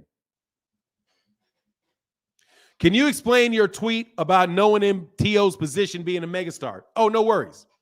Teofimo Lopez is from New York, but he is not Puerto Rican. He's Ecuadorian. So he's from New York City. He's not Ecuadorian. He's Ecuadorian. He's not Puerto Rican. So let's look at all of the megastars in boxing. Let's go through the megastars in boxing. And I'm telling you, megastars, their own demographic supports them. Their own demographic. And they need a demographic. Their demographic has to be big. And it's typically not based on the city. it's basically, it's almost always on your ethnic group. So who was big in New York? Honduran, thank you. He's from Honduras. So who is big in New York? Miguel Cotto was big in New York. Danny Garcia was big in New York. They're Puerto Rican. There's more Puerto Ricans in New York than there is in Puerto Rico. Who else is big? Mexicans. Where are they big? On the East Coast, on the West Coast. There's a lot of Mexicans in the United States. And so the really big fighters, the real big fighters are supported by their demographics. That's why you see in boxing all of what do you call it? What they call the tribalism in boxing. The tribalism. Demographically speaking, the biggest two demographics in boxing are black Americans and Mexicans. Black Americans and Mexicans. Now, note, I do not say black Americans and Latinos. I said black Americans and Mexicans. Those are the groups. What you have when people say Latino is they grab every Spanish-speaking group and they lump them into one category and call it the Hispanic or the Latino demographic. But truly, it's not a Latino demographic. They're Mexicans. That's why when you get Oscar de la Hoya with a huge Mexican fan base, he can sell against black fighters that bring in the black demographics and boom, they blow up. Who are his biggest fights against? His biggest fights against Floyd Mayweather Jr., Tito Trinidad, Shane Mosley, guys like that. Because when you get the Mexican fan base and you get the black fan base together, you get big fights. That is what Ryan Garcia has. And that's what Gervonta Davis has, even though they don't want to say it in that particular fashion. So what do you have with Teofimo Lopez? You got a guy that is from Honduras. He's not Mexican. So how many people are supporting Honduran fighters because they're Honduran? How many people are like, let's get behind my Honduran fighters? People from Honduras. People who are from that community. And I don't know how many people from Honduras there are in the United States, but nothing like Mexicans and nothing like blacks. Which is why all of the major, and I'm not saying people cannot be popular fighters, right? I'm not saying somebody like Alexis Arguello from Argentina, or Roberto Duran from Panama, or guys like that can't be megastars like Berlanga. Even Puerto Ricans, it's a smaller number of Puerto Ricans than there are blacks and Mexicans. So when Eddie Hearn said, I'm surprised he's not a megastar, I'm like, why would you think he would be a megastar? How do you make megastars? Who are the megastars? Oscar de la Hoya, Canelo, Floyd, Mike Tyson, Muhammad Ali, Sugar Ray Leonard. Those are the megastars. Let me make sure I didn't miss any megastars. And Canelo, quite honestly, is debatable. But throw Canelo on there. You have, and even in the UK, who's the megastar in the UK? Anthony Joshua. But in the United States, the megastars in the United States, and I don't think Anthony Joshua was ever a megastar. Nicaraguan, I'm sorry if I mess it up, where they are specifically. But the megastars in boxing, and I can go all the way back to the 1950s. Megastars have been, since the 1950s, Joe Louis, Muhammad Ali, Sugar Ray Leonard, Mike Tyson, Floyd Mayweather, Oscar de la Hoya, Canelo Alvarez. They're all either Mexican or black. And almost all of the really, really big fights included one or the other, if not both. The only anomaly in that scenario, Manny Pacquiao is an anomaly in that scenario. But Manny Pacquiao became big because of the rooting against Floyd. But Manny, you could say Manny. But I think Manny was more on the coattails of Floyd. That's what I would consider Manny. Because once Manny lost to Floyd, them numbers dropped. Once Manny lost to Floyd, them numbers dropped. But Manny, that's an anomaly, Manny. But again, Manny has a whole country in the Philippines. But anyway, that's why I said it. Not saying that I think that that's, if I'm looking for to make the biggest star in American boxing, I'm looking for a black or a Mexican.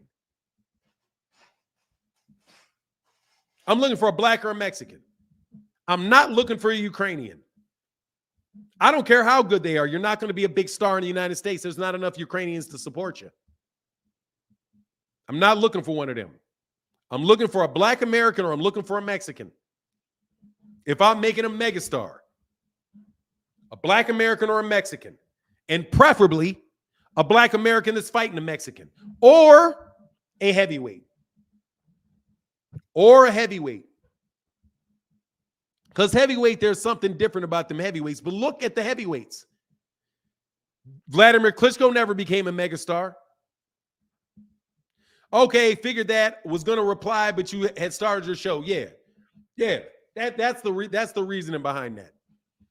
I just looked at who the superstars are, and I work backwards. That's what these boxing media dudes do that screw up. They start from the answer that they want, and then they go forward from the answer that they want. That's, in my opinion, is killing boxing. Duran or Chavez, the closer one was Chavez. But Duran had a lot of black fighters he could fight.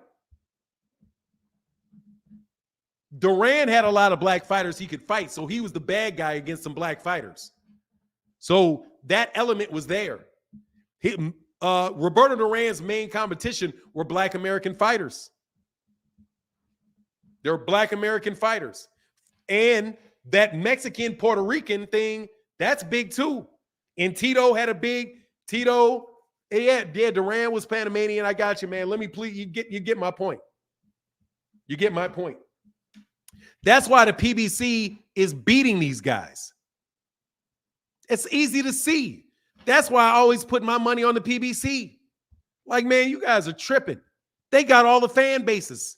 They got the actual fan bases. You guys got La La Land and a damn fake ass pound for pound list. They got the fans. You got a pound for pound list. Tell me I'm lying. Because isn't that what it is? Between the PBC and say Top Rank and DAZN? He said, I noticed when non-Mexicans fight black Americans, they get support of Mexicans and Latinos and white people. Yeah. Because they kind of become like the honorary non-black.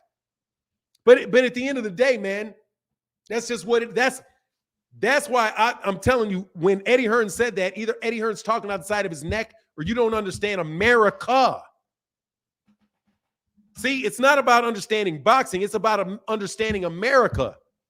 America. Right? And I tell people that often. Look, man, business is business. It's not the business of boxing as if boxing is different. As if boxing is business is different in boxing. It's not. It's business. Business is business. The United States is the United States. What happened, the culture of the United States is going to pervade everything that takes place in the United States. Everything. If it's music, if it's boxing, if it's business, it does not matter.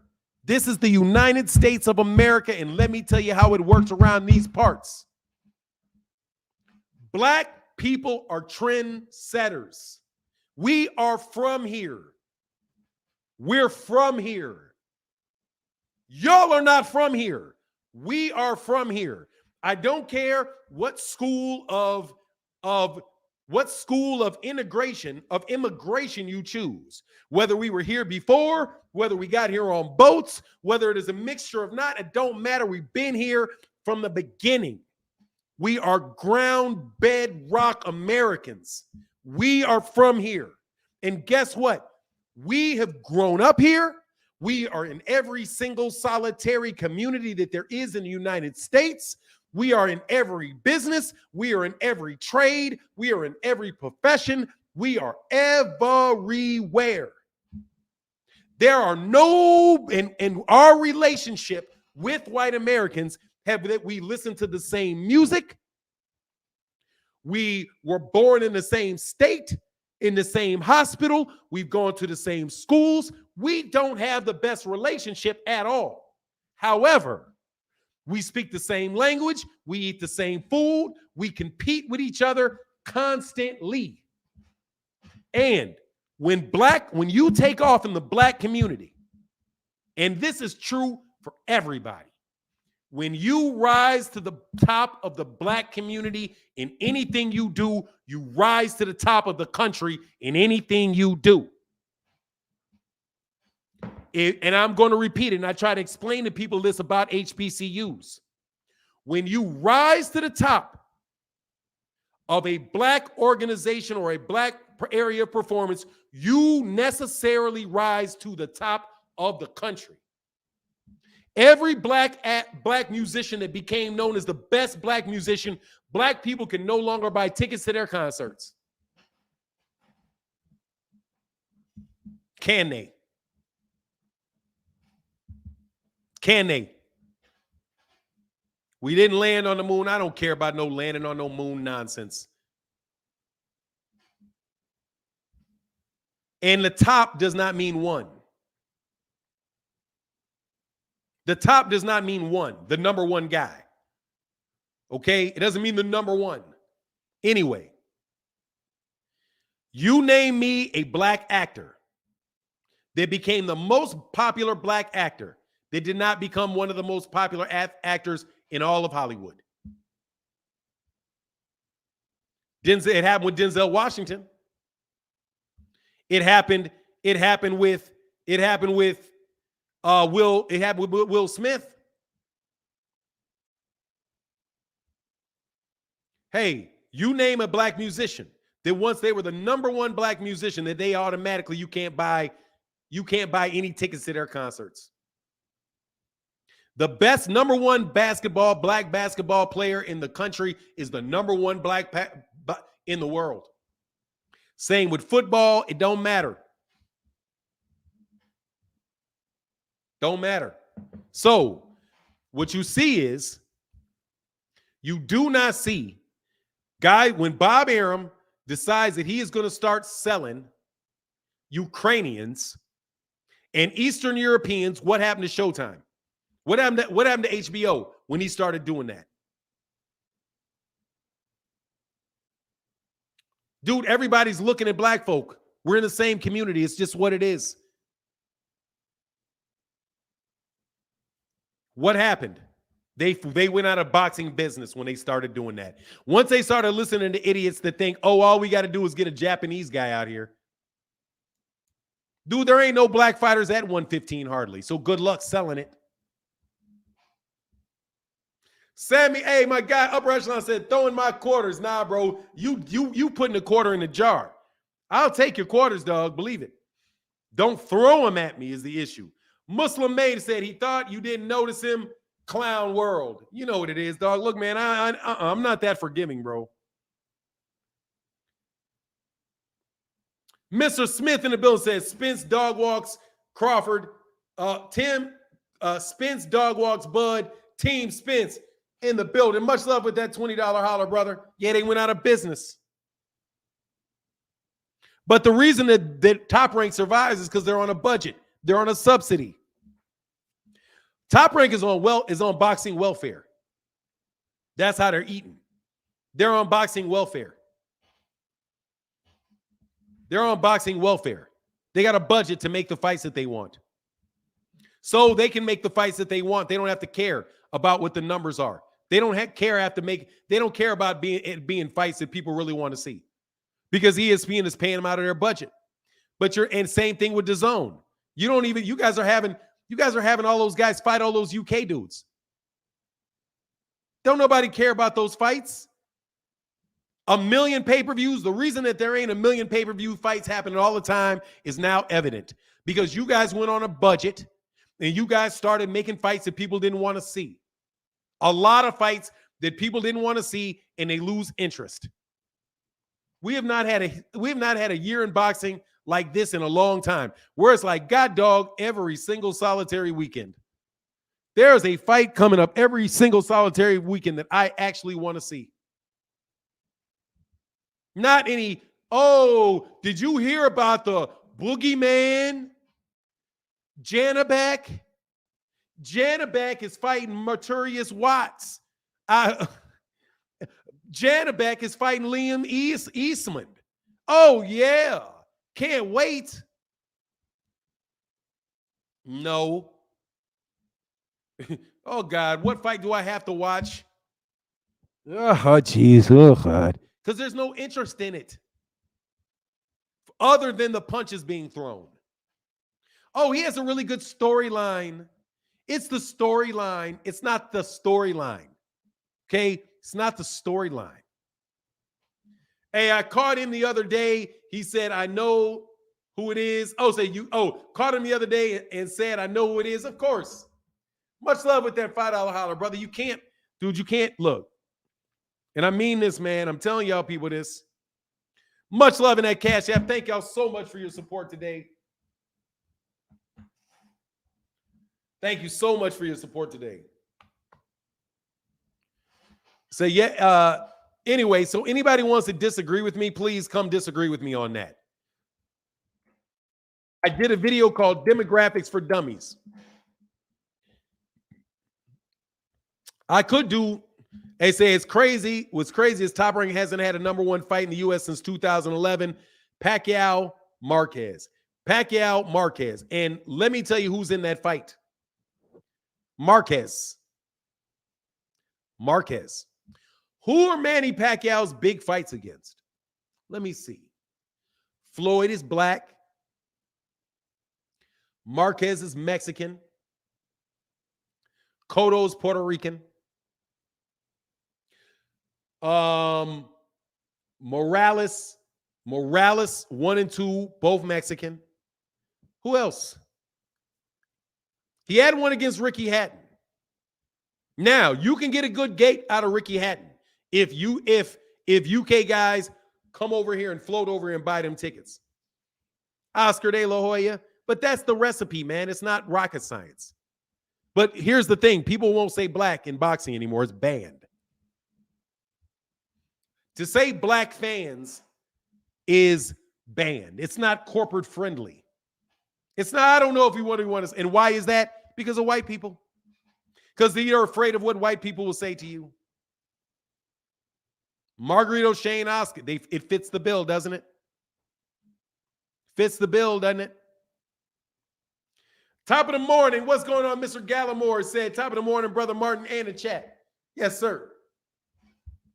So I can tell you that, and I've been telling people that. The biggest fighter in the United States of America is going to be a black fighter.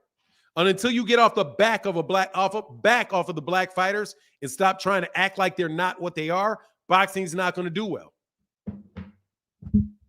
If you take all the black basketball players out of basketball, the NBA will fail. If you take all of the black football players out of the NFL will fail.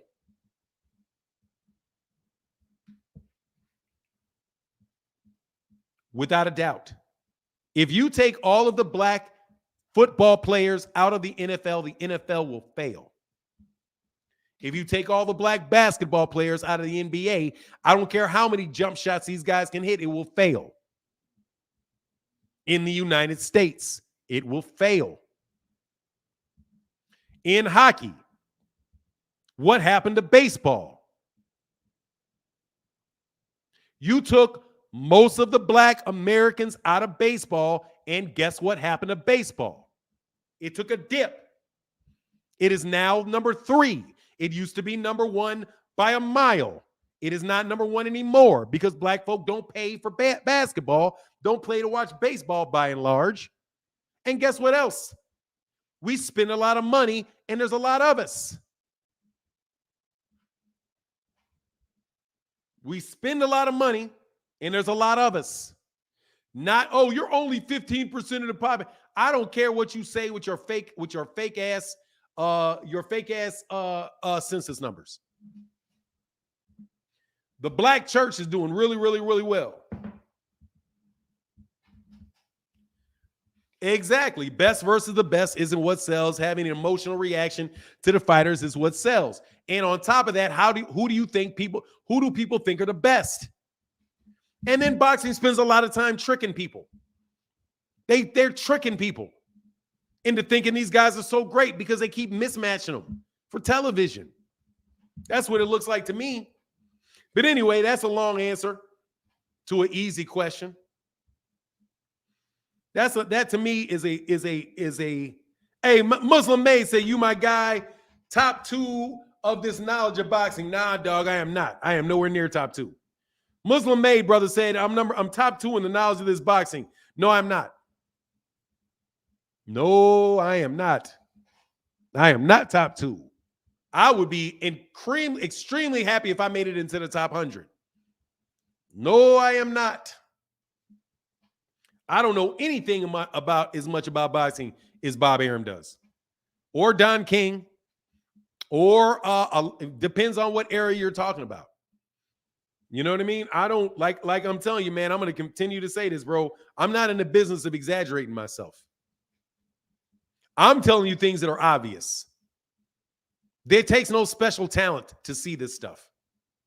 Nothing. Doesn't take it. It just takes you being honest. Exactly. Once Tiger Woods stopped winning, it died. And what did they do to Tiger Woods? They tried to get Tiger Woods up out of there because they thought, oh, he's talking YouTube. No, I'm talking about in YouTube. I don't think I'm top 2 in boxing knowledge in YouTube. No. Oh, no. Oh, no. Definitely not. I don't. Shawn Porter's got a YouTube boxing channel. I don't think I know more than Shawn Porter does. I don't think I have. I don't think that I know more than he does. I think I may be a little bit more talented in certain areas than he is, and actually able to say what I want to say. You know what I mean? You rock with Cool Boy Fanon? Yeah, man. Cool Boy's cool. He's cool. I've never met him. You know what I mean? I've never met him, but he's a Philadelphia fighter, so I'll support him. You know, I'm rocking with him against Monster Inoue. I think that's a tall order for him to beat Monster Inoue. No, I do not. No. I do not know more than Paulie Malignaggi. I don't know more than Paulie Malignaggi. I don't. I know different things than Paulie Malignaggi does. I don't know more. I know different things than he does. I have more life experience than Paulie Malignaggi does. And I don't have the same set of biases that he does. You know what I mean? But no, I don't know more than he does. I don't know more. I don't know more than Derrick James. I may know different things.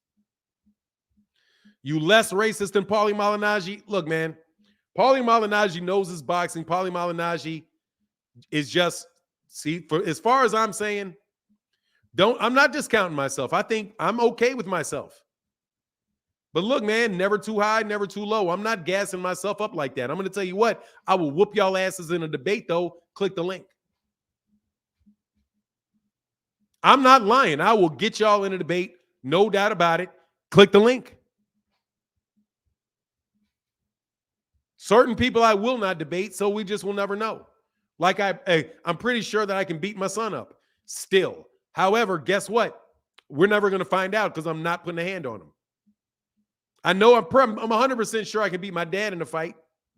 But hey, it's click the link for adversaries, brother.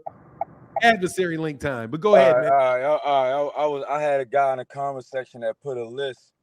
He made it his business to say Tank don't make his top 10 list. If Tank don't make your top 10 list, the dude South Productions.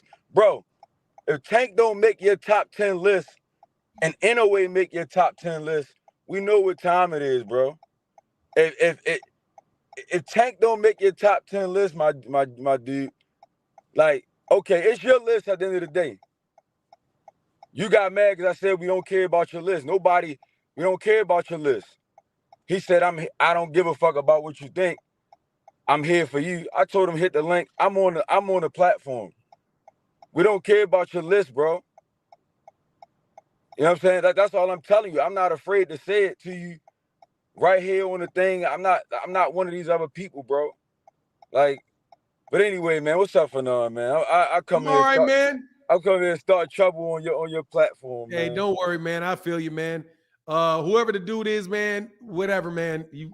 I mean, I don't even know what to say about it, man. I mean, to be honest, to be fair, it's your list. Tank don't if it's your list. Nah, dude. But look. Nah. Look, There's some things that are just objectively true. And some that's things what that I'm you saying. out That's of. what I'm saying. That's what I'm There's saying. some things you just out with. Somebody look at me and be like, "Oh, you a Tank fanboy." I know. I already know. They're gonna say There's not 10. Hey, I gotta move back to the subject though, Chris. All right. Hey, no. Watch this. When I stay on board. When I put the link in where it's for people to express their opinions, jump back on. But I'm trying to stay disciplined because I'm really trying to get some of this smoke. Okay. And I can't get no smoke. So so if every time somebody jumps off where it's non-smoke, it's excuses for this dude to be like, oh, they'll jump in the background and jump off. I try to get on, I can't. But hey, so don't worry, man. We got about 15 minutes before that's good. Got you. All right, man. All right, brother. Peace. But on that point, it is hard for me to see how in the world you can say there's 10 better fighters than Gervonta in boxing today. I have no clue what formula you could be using for that. That to me is you making up your formula. You make up a formula based on the guy you want on it. That's what's going on with that. Hey, my guy Muslim May said logical arguments, business and demographics. Yeah, bro, boxing exists in the United States. Okay, there's rules to success in any business. You know what I mean? There's rules to success in any business. Hey, and that's how a lot of these immigrants come up. They start businesses in the black community, and then they throw their nose up at you because they're living in the suburbs or they're living in some other area. And I'm going to tell y'all right now, you're going to hit your ceiling. And your ceiling is going to be below us. You're not above us, partner. You below us. Believe it. You do not have the spending power that we do. The only question is whether or not people are going to use it in a fashion that works for us. Every time somebody comes in here and they ain't white and they talking about how they're above black people, you're a joke. Your community ain't moving nowhere near the money that we're moving. Nowhere near it. Nowhere near it. If you want to have your artificial success measures, like how many doctors you have, we got more doctors than you. How many lawyers you got? We got more lawyers than you. We got more doctors. We got more lawyers. We got more people working in corporate America. We got more than all of that. We got more of all of it because we've got way more people than you do. And not all of us are broke. Many of us are very highly educated and doing quite well for ourselves, partner. Okay? You want to look at the lowest amongst us and think how much better than you are amongst the people that are suffering the most. If I go to India, I'm going to be wealthier than 99% of the people in India and better educated than 99% of the people in India because that's how it works. Anywhere you go that you're from, most people are broke in India. Thank you very much. They're broke in China. They're broken. They may not be broke in Japan. I can't speak on that. Broke in Korea. Broke in Mexico. Broke in Tijuana. Broke everywhere.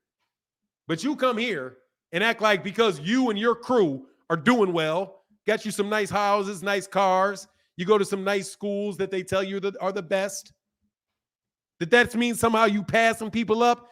Dog, please. Dog, please. Trying to blow yourself up off that. Black people doing pretty well. A lot of black people doing really, really well. And a lot of people are not doing well. They just keep sticking the people acting like monkeys on camera.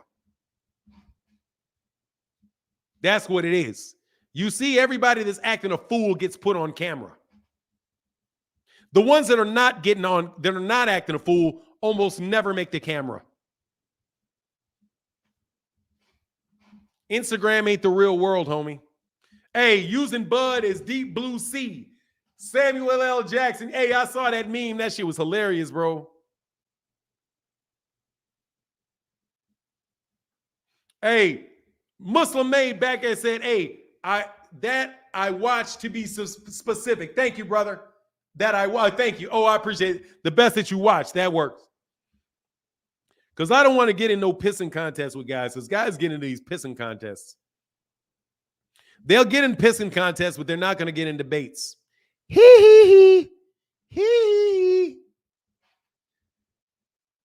LCD in the building said channel support from day one. Yeah, you did. Much love in that man with that $20 holler, brother. Thank you, man. Much love for that support, brother. I can't tell you how much, man, because it's a lot. Now, here's this link. Now, would anybody like to explain to me how black fighters are not the most popular fighters in boxing? Anybody would like to explain to me how I'm wrong? I would love to hear it.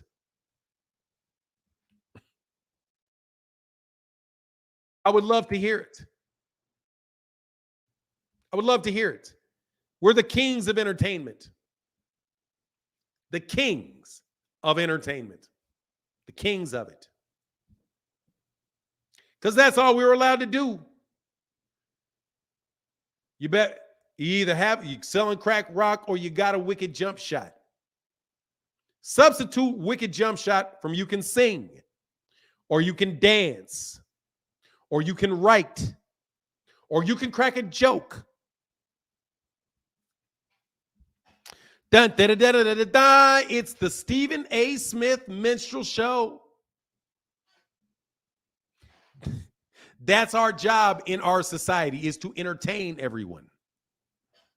Work hard or entertain.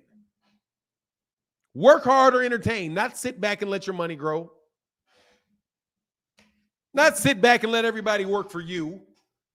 And then you can sit back with all your money and then preach to everybody else about what they should do. That's not our job. That's their job. So unless you're going to find somebody, some group of people that very wealthy white people, middle-class white people, poor white people like to entertain them more than they like black people to entertain them, let me know how much money has. And the rappers do it. They just go from entertaining one way to entertaining another way.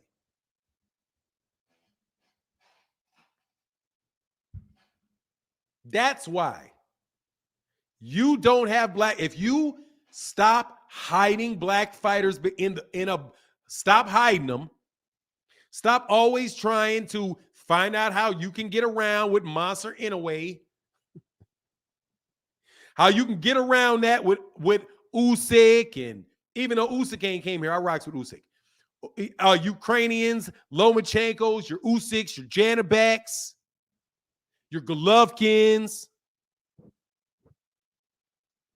You're going to get mediocre results out of them. I don't care how good they are.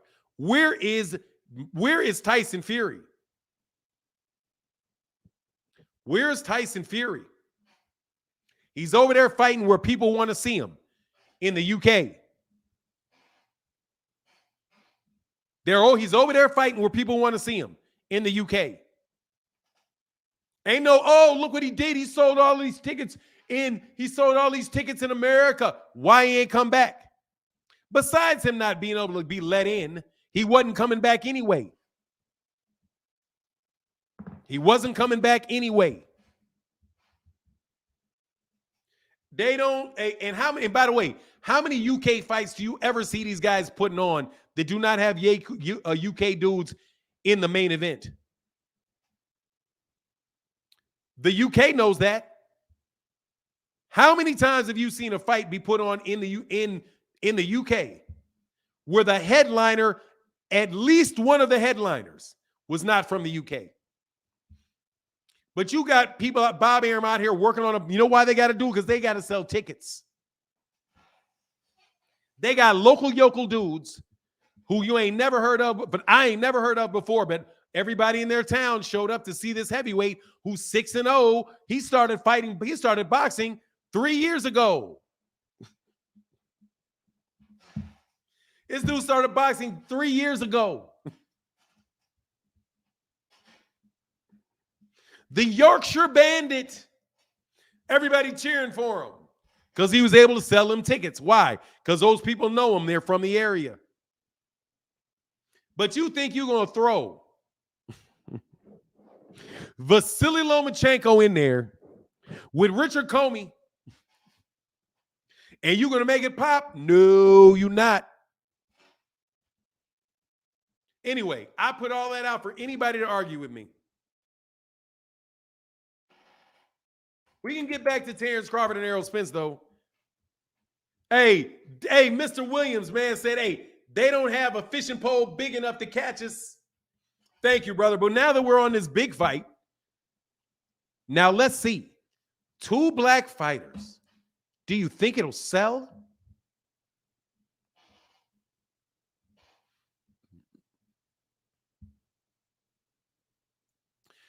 Two black fighters. Much love for that $10 holler. Do you think it'll sell? And they keep trying to sell us Janabek. That's Ring Magazine trying to sell you Janabek. That's about 15 dudes. About 15 freelance writers and maybe 3 employees of Ring Magazine trying to convince you that. Convince you of that.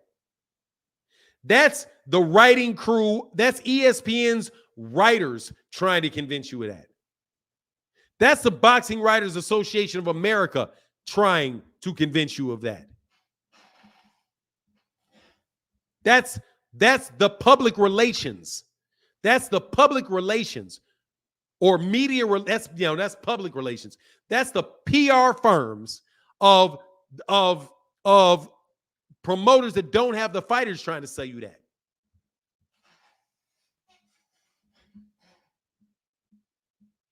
I told you yesterday, I see 2 million pay-per-view buys. Dog, these are 2 black fighters.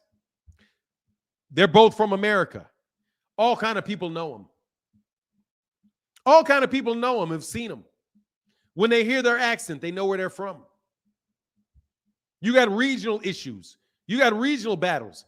You got a lot of people in Kansas City rooting for Terence Crawford. You got a lot of people in St. Louis rooting for Terence Crawford. You got not just Omaha, but dude, those communities there's a lot of people that are from Omaha that have family and friends in Kansas City. They got friends in Denver. Denver ain't very far away. That's a major metropolitan area.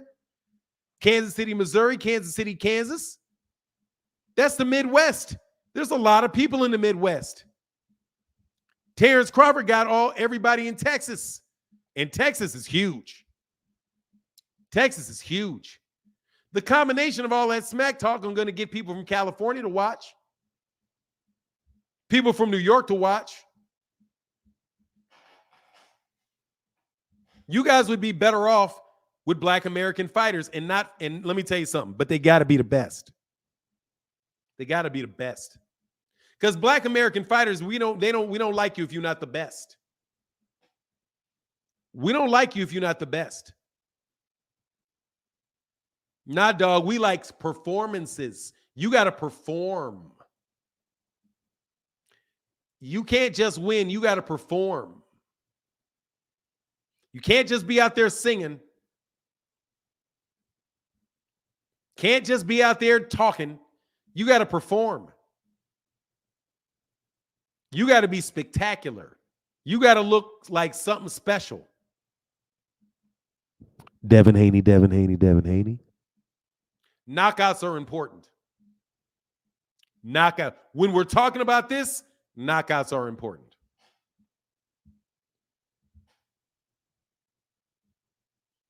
Knockouts are important. It's for the culture. If you can say that shiny jewelry Rings, fancy cars are important for the culture. That's what we're attracted to. Why is that? Would you say that that's the truth? That's why they're wearing the jewelry, to substitute for the lack of knockouts.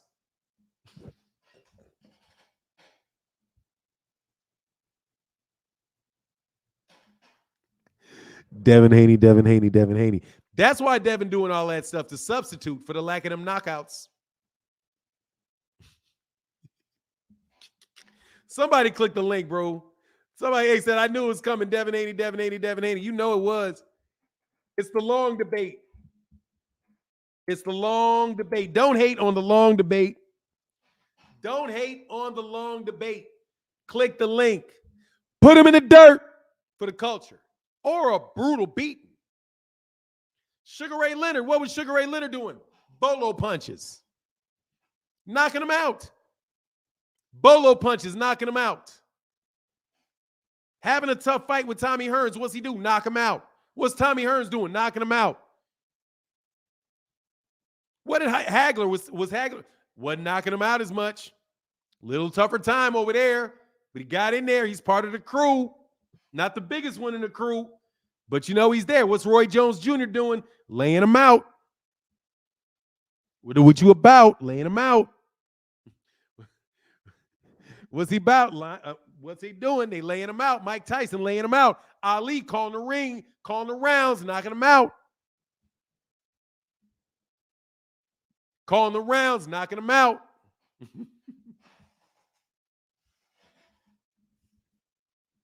Why is Gervonta Davis so much more popular? God dang, he's more fun to watch. Now, can I speak on something related to YouTube?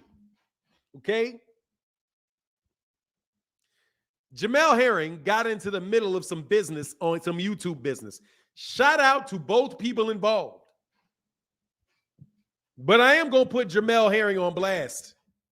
Jamel, dog, mind your business, bro. Mind your business. Dog, mind your business. Mind your business. Mind your business.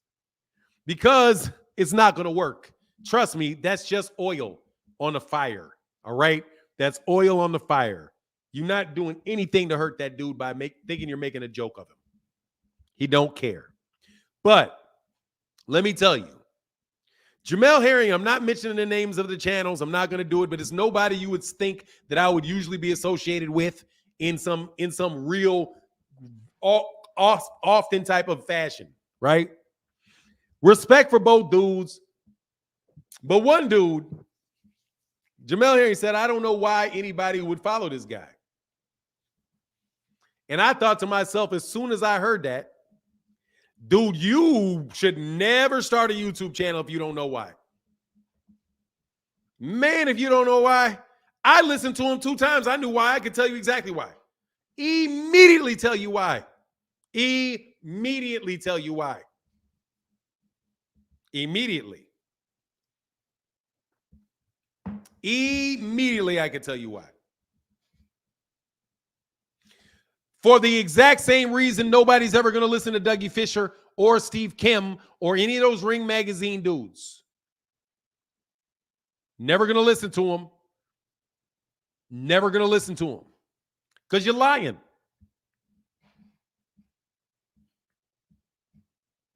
Immediately. That's what it is. It's entertainment. It's entertainment. That's why I'm trying to make entertainment of people getting on this link so I can fry your ass up like bacon. Okay? I'm an entertainer. And I'm going to tap dance all over your brain. So get on this link so you can add to the excitement of people watching me body you very, very quickly. Okay? Because you never know, but it's going to be a knockout. I go for knockouts. I'm not trying to exchange blows with you. I'm going straight for the throat. And you're up out of here.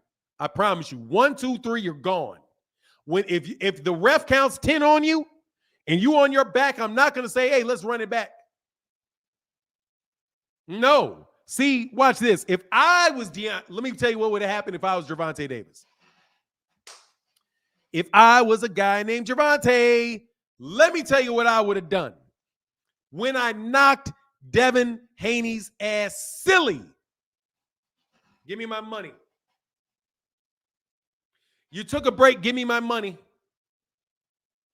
Bill, you stepped in the middle of this and started having a conversation. We're not going to keep on fighting. Give me my money.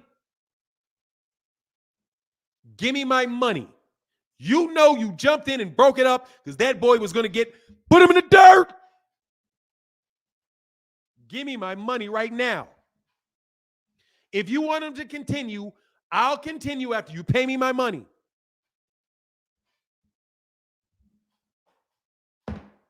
He could not continue in the middle of the round. Knockout, give me my money. And then he would have not had problems later on. Man, let me tell you something, dog. I have never heard of Devin Haney knocking somebody out. That's a lie. I saw it once.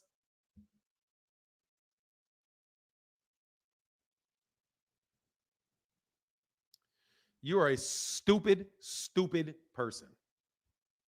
Congratulations, you lied to Fanon. You said Black Americans have more doctors and lawyers. False. Over 86% are white lawyers and white. You're a moron. I didn't say more than white people, you freaking idiot. I did not say more than white people, moron.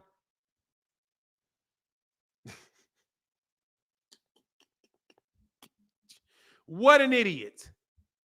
Get out.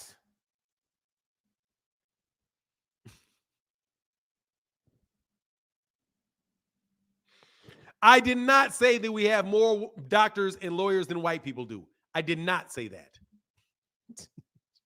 Y'all just make stuff up. You lie. Sorry. Anyway. Yeah, sure he did. He had the hardest fight of his career. He didn't win the fight. He just lost a fight. Got to take him off the pound for pound list for not beating an old ass man coming off shoulder surgery and a layoff. Can't do it. He didn't come off a layoff, though. I mean, he had a better chance of saying Nigerians, but they are considered black. No, let me tell you right now what I'm telling you is do not believe the census about squat. We have a medical school named Meharry Medical College. It puts out black doctors every year in droves. We've got a medical school called Howard Medical School that puts out doctors in droves every year. You have black doctors coming out of every major university in the United States every single solitary year. Every year. Every year, you've got black lawyers pouring out of Southern Law School, pouring out of Howard Law School, pouring out of a bunch of them. You guys have no idea what you're talking about. There are all kind of black nurses. There's entire black nurses schools that put out them on it. You tell me a Nigerian medical school in the United States. You're wrong. There's a bunch of doctors, bro. I've got a bunch of friends that are doctors. I've got a bunch of friends that are lawyers. I got a bunch of friends that are nurses. Got a bunch of them. Stop. We got a bunch of congressmen. We've got senators. We had a president. We got vice presidents.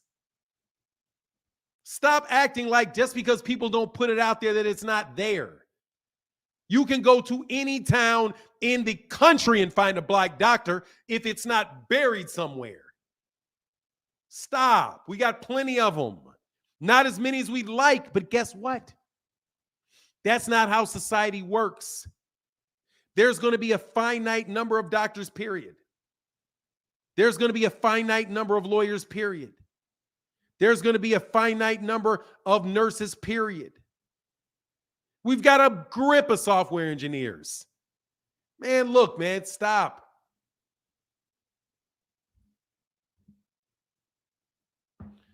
Look, man, I'm talking about the United States of America, and I'm not even trying to hear it. I know a ton. I know anywhere I go, I can find a black doctor. Anywhere I go, I can find a black lawyer. Anyway, I'm not caring about percentages. I don't care about percentages. I'm talking about total number. What is a percentage? I already went into the lectures about percentages. I don't care about percentages. I care about the total number. I care about the total number. Self-Productions. God dog, he's 24 years old. When 24 years old was old when let me tell you something about you Devin Haney fans. Imagine when he's 26, he's going to get knocked out. Yeah, I understand that. When he's 26, he's going to get knocked out. I'm calling it now. When Gervonta Davis was 24 years old, you Devin Haney fans were calling him old. Imagine when he's 24. Imagine what he's going to be when I have no idea what he's going to be when he's 28. He can get hit by a car. I have no idea what he's going to do when he's 24 years old. I know what he's going to do when he's 30. He's going to be washed up. I know that. Oh, let me put it this way. I believe that when he's 30, it's going to be a wrap. You know why?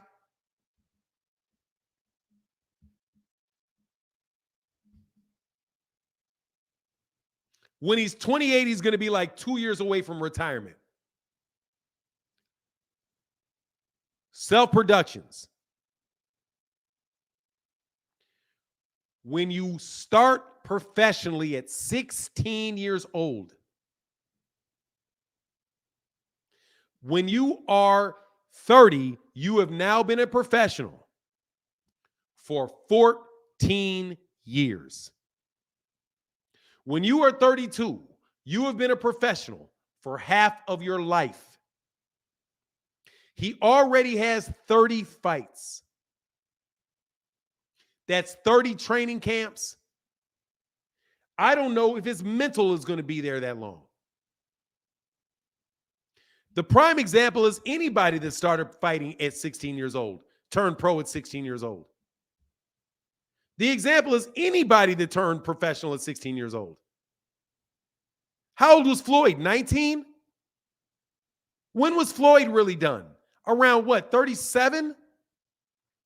What is that? That's 18. He's like 18 years. That was like 18 years for Floyd, and he had went to fighting one time a year, and he had taken times where he took whole years off, 2 years off.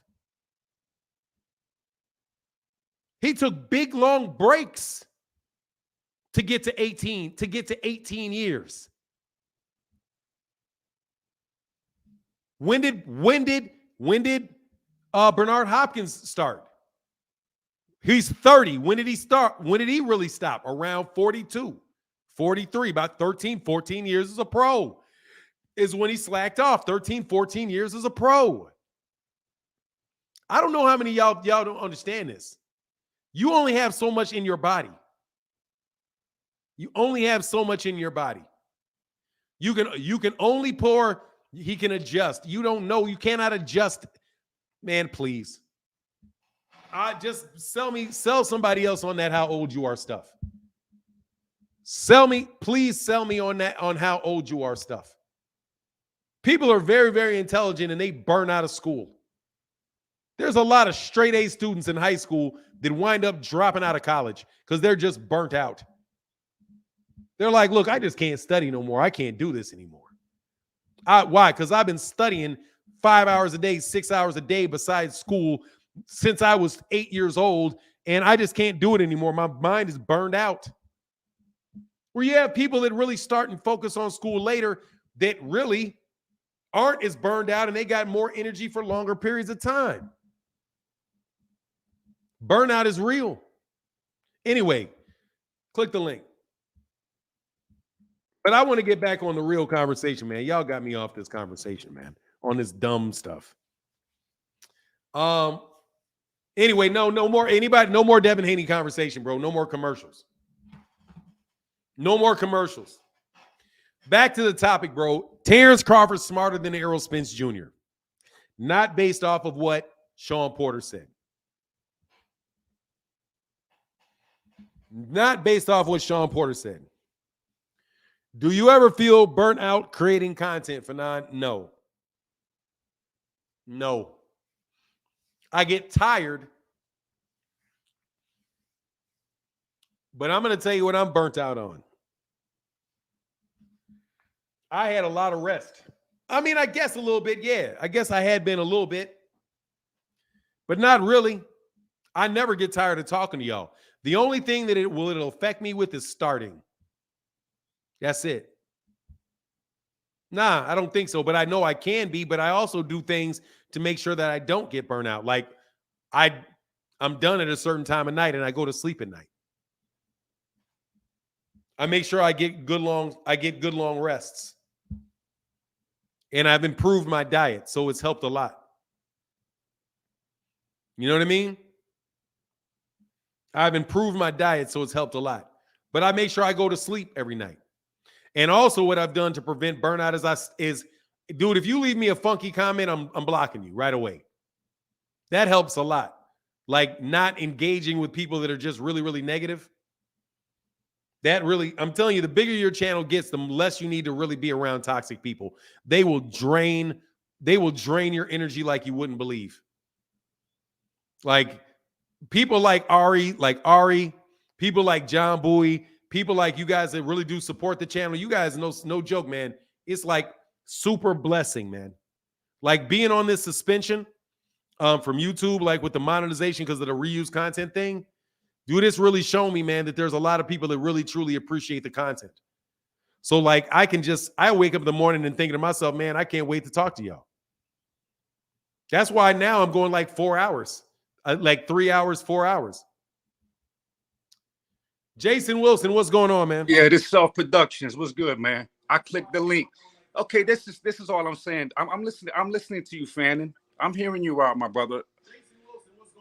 What's good? What's good? I'm here. I'm hearing you out. I'm just talking about Devin Haney and his skills. I'm assessing it from a level of boxing. Hold on a second, man. Is there something you stop? And not Pause. the level of.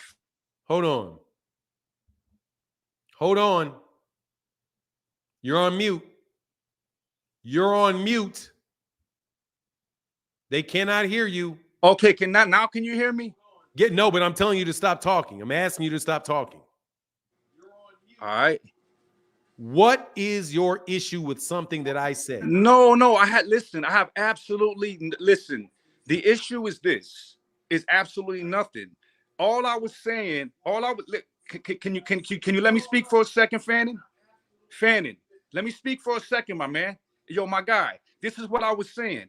All I was saying was that Devin Haney is improving. And then I said, but hold on. And then before that, I said that Tank is not a top 10 fighter.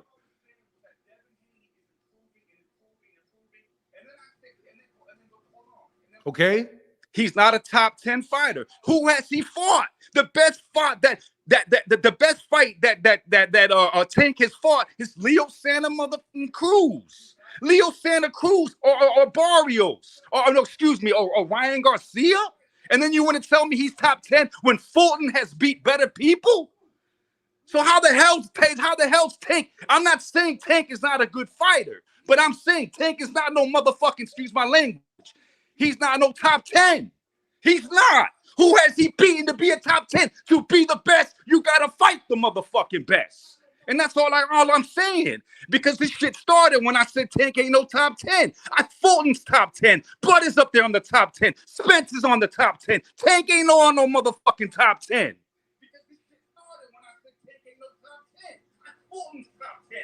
Bud is up there on the top 10. Spence is on the top 10. Tank ain't on no motherfucking top 10. You gotta mute your comment. You gotta mute your YouTube. You know what I'm saying? So I mean, can you hear me out now? Right now, Fannin? I heard everything. It's Fanon. I got you. I used to be in the mosque myself. Bismillah, you know. Assalamu alaikum. You know what I'm saying? I used to go to the mosque. I used to go to Jukmar every Friday, my brother. I'm not Muslim. I didn't know if your name was Arabic or if you were Muslim. Excuse me. That's not my name. Fanon is a guy named France Fanon. Okay. He's a philosopher, doctor. That's somebody else's name. My name is Martin. Okay, gotcha, Fanon. Okay, so let me just very quickly ask you a question. Yes, sir.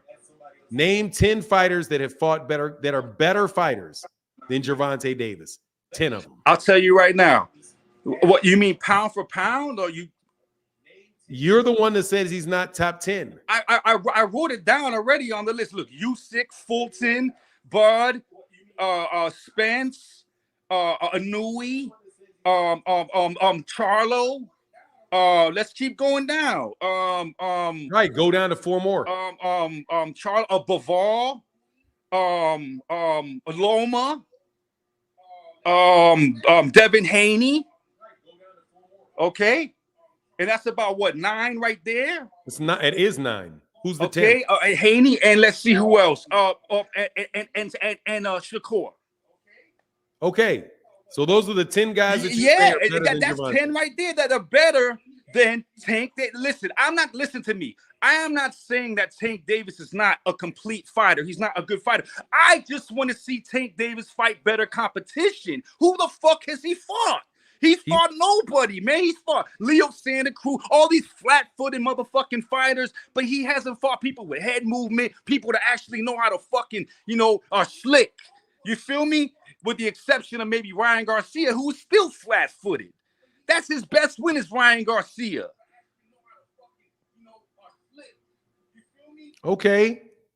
And so I answer your question with all due respect, Fannin.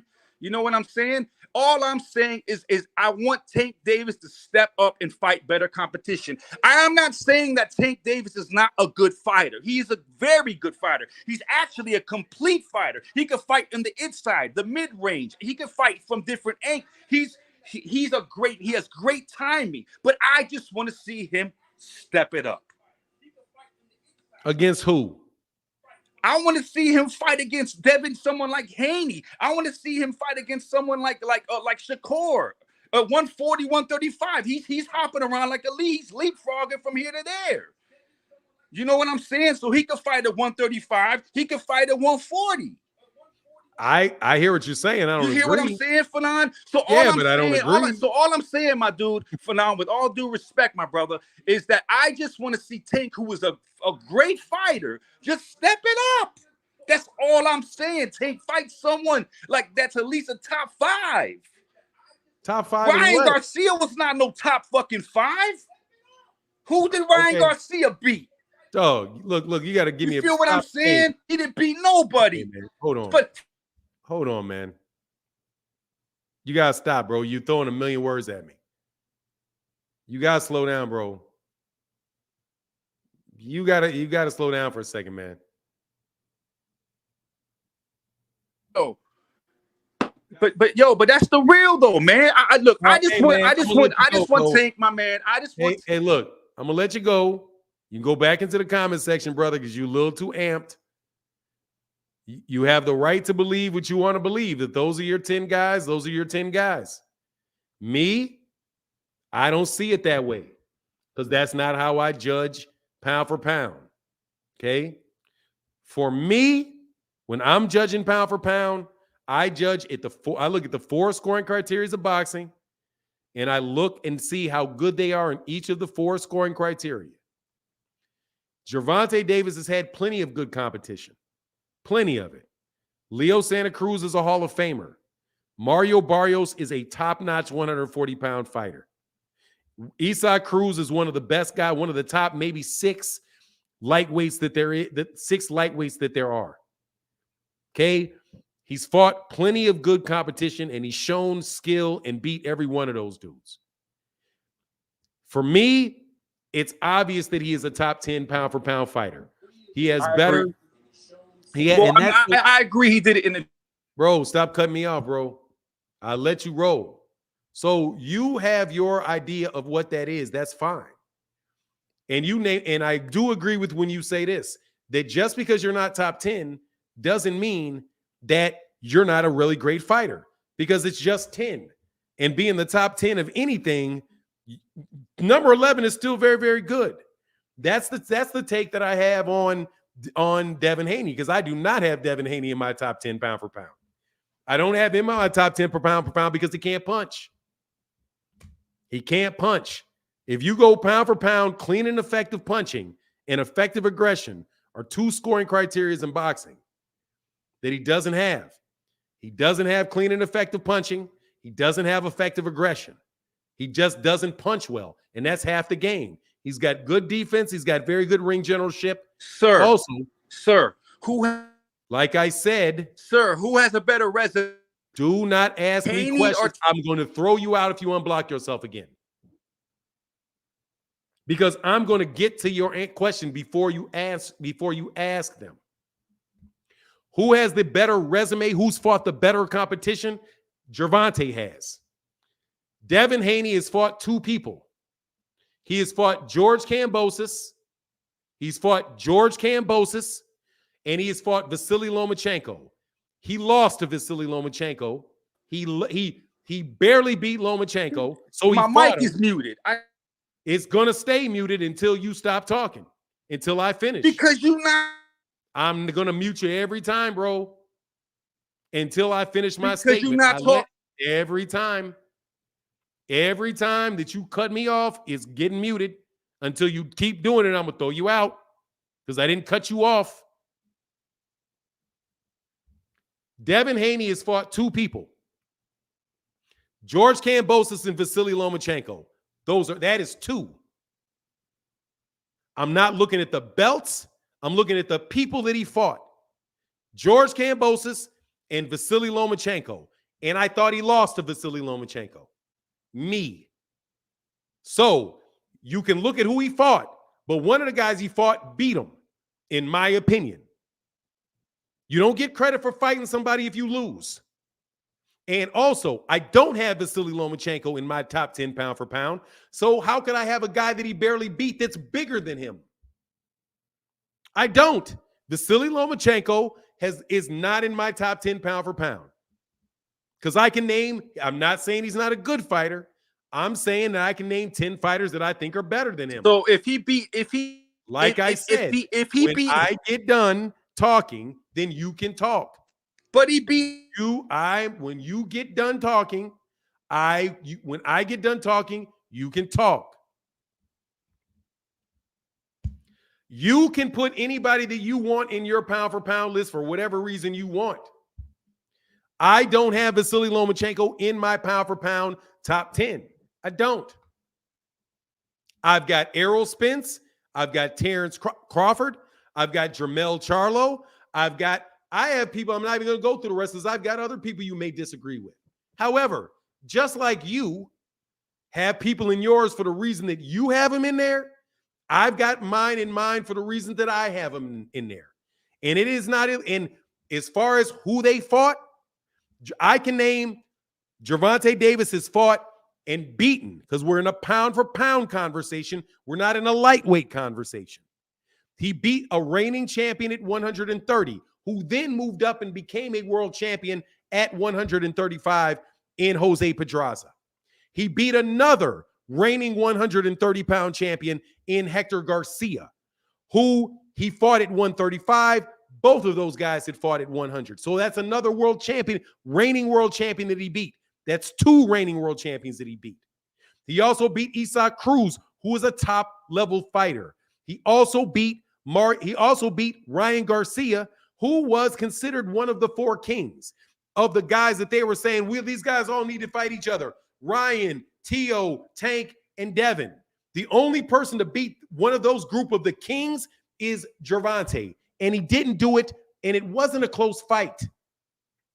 It was a fight where he absolutely destroyed that dude. It wasn't close. Devin Haney got a win over George Kambosos and a narrow victory over Lomachenko. He didn't beat Lomachenko any more convincingly than Lomachenko beat Jermaine Ortiz. That fight was no wider than that fight. So I don't know whether or not Devin Haney off that performance is any better than Jermaine Ortiz or Vasily Lomachenko. I know for sure Gervonta Davis is better than Barrios because he knocked him out. I know for sure he's better than Ryan Garcia because he knocked him out. I know he's better for sure than Hector Garcia because he knocked him out. And I know he's better than Jose Pedraza for sure. Devin has one world-class victory, in my opinion. Well, two world-class victories, and one of them was Lomachenko, and I think he lost it. So that's my opinion of it. I can have Gervonta in my top 10. That's my reasoning. He's got the potential, absolutely. He is a complete fighter. I will say that. Tank Davis, don't get me wrong, like I said, Tank Davis can fight from any range. He can fight from the outside. He can fight from the mid-range. He can fight from the inside. He has perfect timing. He is a good fighter. And that's what pisses us off, people. It's not that we're hating on Tank Davis. That pisses you off. It's not that we're hating on Tank Davis. It's that we just want to see him fight higher caliber fighters, point blank. So how? Okay. Thank you. So how? I gotta go, bro. Last thing, brother. So if you haven't beat the best, how can you be on the best list? Oh, easy. Watch this. That's just speculation. Who's the best? That's not proof. proof. Who's the best? Like who's the best at lightweight? Proof, like easy. Fulton, I got above Tank. This is easy. Who is the best at lightweight? Who's the best at lightweight? Mm-hmm. Who's the best? That's subjective. Thank you. So how can you beat the best if you don't know who they are? By beating them. Who? Who's the best? Who do you think's the best at lightweight right now? I don't know. And I would have to say, that's my point. You don't know who the best is until they beat each other. The only thing that you can go on is whether or not those guys have the accomplishments necessary to be in the ring. If somebody's a world champion, that was the best. That is a fight that's an acceptable fight for Devin because George Kambosos held all 4 belts. Do I think he's better than Gervonta Davis? Fuck no. No way. I don't think he's anywhere near Gervonta Davis. And I feel that Tank would knock Kambosos' ass out. Now, so what I'm telling you is that Devin, if Gervonta Davis has not fought the best, then neither has Devin. But so I just feel that Devin has a slightly better resume than Tank. Based off, I feel he's taking based more off risks. What he went for undisputed. No. You can think he has a better resume. Was Campbell when people want to say, "Oh, Campbell," that is something different. Saying that you have a better resume, and he did it 2 times in a row. Having a better resume overseas does not mean that you beat the best. Having a better resume does not mean you beat the best. Those are 2 different things. Having a better resume. Listen, a resume plays a big part. It is not the same thing as you saying you beat the best.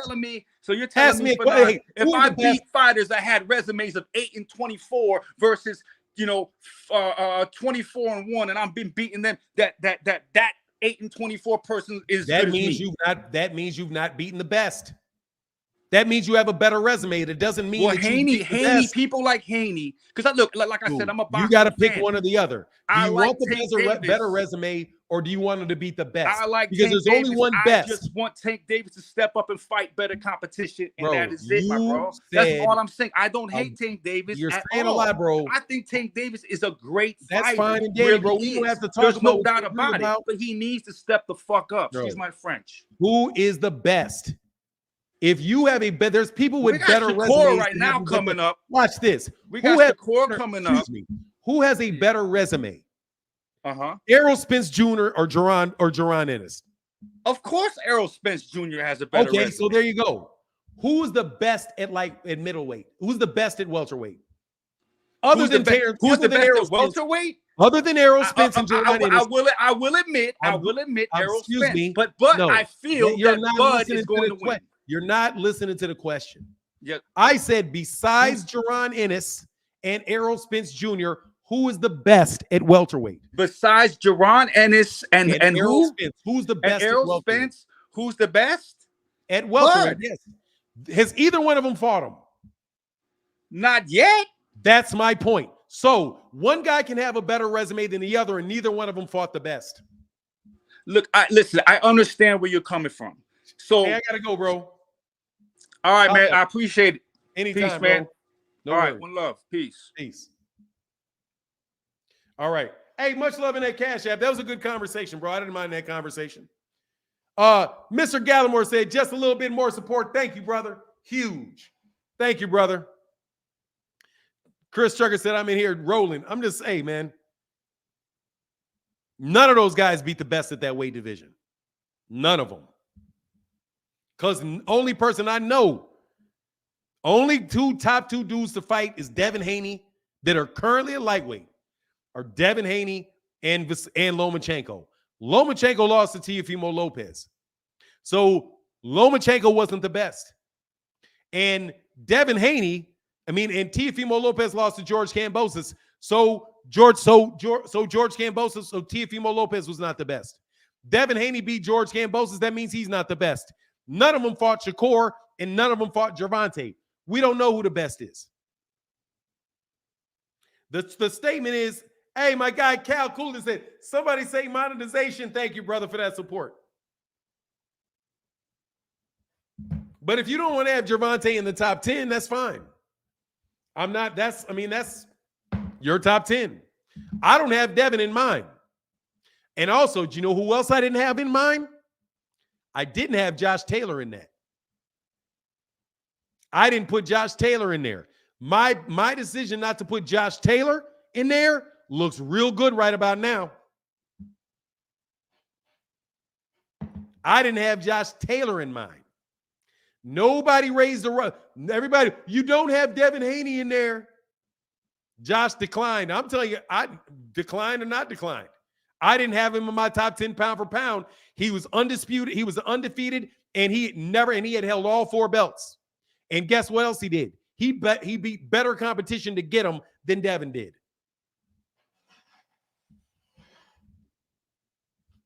He beat better competition. He beat better competition to get him. And I still didn't put him in there. He got hit too much. I'm not putting Devin in there because Devin can't hit. On a pound for pound list and you can't punch? No. You're not, no. You going to tell me you got a shooting guard that can't shoot? That's like putting somebody at point guard that can't dribble.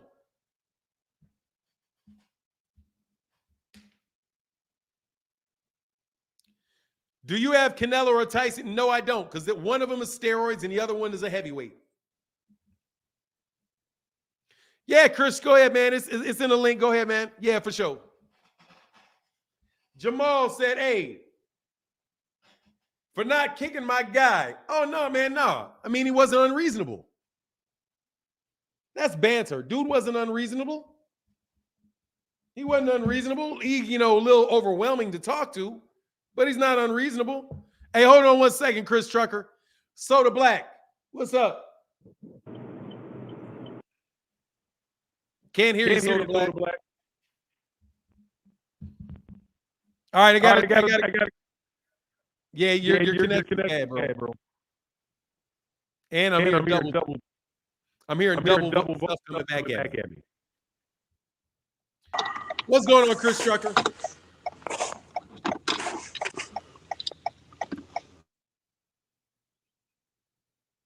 2 bad connections in a row. Chris Trucker, you're on a bad connection.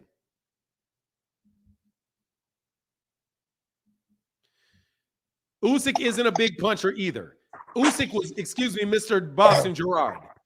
Usyk is not on my pound for pound list because Usyk is a heavyweight. However, when he was at cruiserweight, he knocked out multiple people at cruiserweight. Thank you very much. In fact, let me go to Alexander Usyk. Hold on 1 second.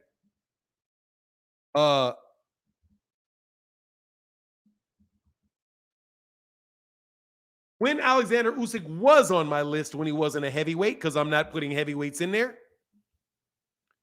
Alexander Usyk knocked out Tony Bellew. He knocked out Marco Huck. He knocked out Thabiso Machu. A lot of guys that weren't really great fighters. He's got a bunch of knockouts as a champion too. He's got knockouts as a champion in championship fights. Marco Huck, Tony Bellew. He got up to the heavyweight division and he hasn't knocked out people in the heavyweight division in his last 3 fights. But go ahead, man. Oh, somebody left. You left. Jay Miranda, what's going on, man? How did that happen? Chris Trucker, what's going on, man? What's up, Bernard, man? Listen, man. My fault. Self-productions, man. It's deeper. That was okay. I didn't mind it. It's deeper than boxing for that guy, man. He got something deeper going on in his life when it comes to Tank Davis, man. It's deeper than boxing, man.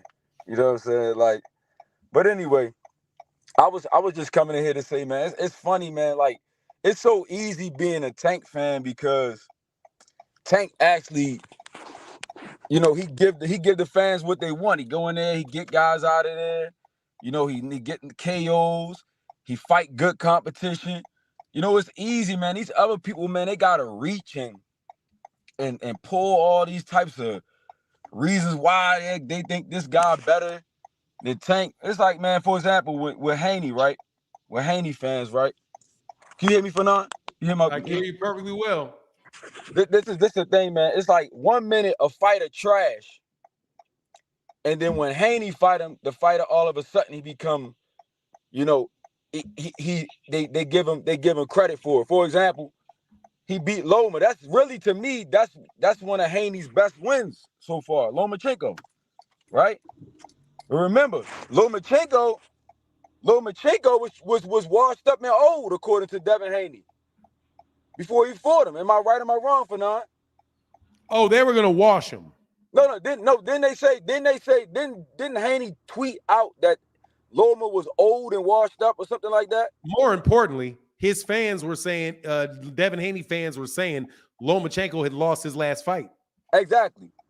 So your guy, frequent flyer, Christopher, whoever your name is, his best win is against a guy that he considered to be washed up and old. Okay, let's go to Ryan Garcia, because the guy, Self-Productions, he said Ryan's a top fighter, but he flat-footed. But you got Haney on your top list. So now people want to take away Tank's credit for beating Ryan, but didn't Haney get in the ring to call Ryan out? Wasn't Ryan worth Haney getting in the ring and calling him out on a WWE tip? Right. So now Tank don't get no credit for beating Ryan, but y'all was all on his sack when he got in the ring to call Ryan out. You see what I'm saying? Yes, I do. See how that go? So now Ryan ain't nobody now. You know what I'm saying? Like, I really can't talk that much because now I gotta go now myself. But I just wanted to make those 2 points. Y'all, when y'all talk resumes, I don't like talking resumes with people, except probably Fanon and maybe somebody else. I don't like talking resumes with people who like to flip between the context. When y'all talk resumes, 1 minute y'all want to talk about names. Y'all want to name famous fighters. And the next minute y'all want to talk about skill level when y'all see fit. That's y'all flip the context. Because if we gonna talk about skill level, that means Shakur ain't fought nobody but Oscar Valdez. And Oscar Valdez, look, Oscar Valdez arguably lost the fight before Shakur fought the dude Consequiao. He arguably lost to Consequiao. People were saying he lost that fight. People was calling for a robbery. To who? Consequiao and Shakur? No, Oscar Valdez. Oh, They called it a robbery, right? Oscar Valdez is the only person you can name when you say who Shakur beat. And Oscar Valdez is the person who arguably lost to Consequiao before Shakur fought Consequiao. And then he went to 135 and fought Yoshino. And you want to know something about the Yoshino fight for Shakur fans? They give Shakur credit. You don't hear nobody say nothing about the Shakur versus Yoshino fight. Nobody ever says, man, we got to see Shakur fight somebody better than Yoshino. Because he just got to 135, right? But at the same time, he in your top 10 at 135. At the same time, he in your top 10 at 135 after beating a Yoshino. You get what I'm saying? But Yeah. Tank gotta prove more at 135. How to make this shit make it make sense? How Tank gotta prove more? This is my thing. You can hate Tank all you want. This is, and I'm gonna leave it at this. You can hate Tank all you want, and you can say Tank ain't fought nobody, right? You can do all that. That means you gotta consider Shakur pure trash. You can't have it both ways. You can't say Tank ain't you. Well, Shakur's resume. Let me put it like that, because you can see the skill set. But if you say Tank resume is trash and you can't give Tank no credit, and he got the worst resume, you have to consider Shakur's resume pure trash. You can't have it both ways. You can't say Shakur's in my top 10. Haney's in my top 10, but Tank resume is trash. He ain't fought nobody. You can't do that. That's disingenuous. That's disingenuous. Like, I'm not even talking about boxing right now. That's just you just being a fucking idiot, bro. Like, it's just you being an idiot. Like, that's not even forget the boxing part. That's just you being an idiot. How you gonna say Haney got a good resume, Shakur got a good resume after he only fought Yoshino at 135 and only beat one notable guy at 130, and say Tank got to prove more than me? The only thing left to say is you don't like Tank, bro. That's it. That's the only thing left you got to say, bro. You don't like the guy. I mean, if you don't like the guy personally, it ain't my son. You know what I mean? Tank ain't my son. You get what I'm saying? So, I don't know, man. You get what I'm saying? I'm sorry, man. My son called me, said he took some money off my card. He was being responsible. What was the last part you said? I was saying, if you don't like the only thing left for these people to say is that they just don't like Tank personally. Just get to the point on it. Yeah. Yeah. If you don't like Tank personally, I don't have no argument with you. Like, Tank is not my son. Hey, Chris. I got one dude behind you, and I need, before Rick Timms jumps on, I gotta fry Christopher Saidu Mirakan. Okay. Just so you know, I am about to go through your comments, Christopher Saidu Mirakan, because I don't appreciate what you just said. So you can either click the link, or I'm gonna go through these comment sections, brother. I'm gonna tell you, you said something that makes me definitely want to torch you. So, hey, I appreciate you, Chris. Come back tomorrow. I'm gonna holler back at you, man. That was good. I appreciated that. I like talking to dude. I like talking to you. So that was no worries for me. Dude was fun to talk to. It's kind of, because he wasn't illogical. I was just making fun of him, man. It's all good. All right, brother. I'll get back with you, Chris. All right, peace. All right, bro. All right. So Christopher Saidu Mirakan. You obviously do not know much more about. You don't know much more about. Must not know much about boxing. Christopher Mirakan says, and you made multiple ridiculous comments in a row. So Fanon, you wouldn't put Sweet Pea Purnell in your pound for pound. He was number one and the best defensive boxer before Floyd Mayweather. What in the hell does that got to do with Devin Haney?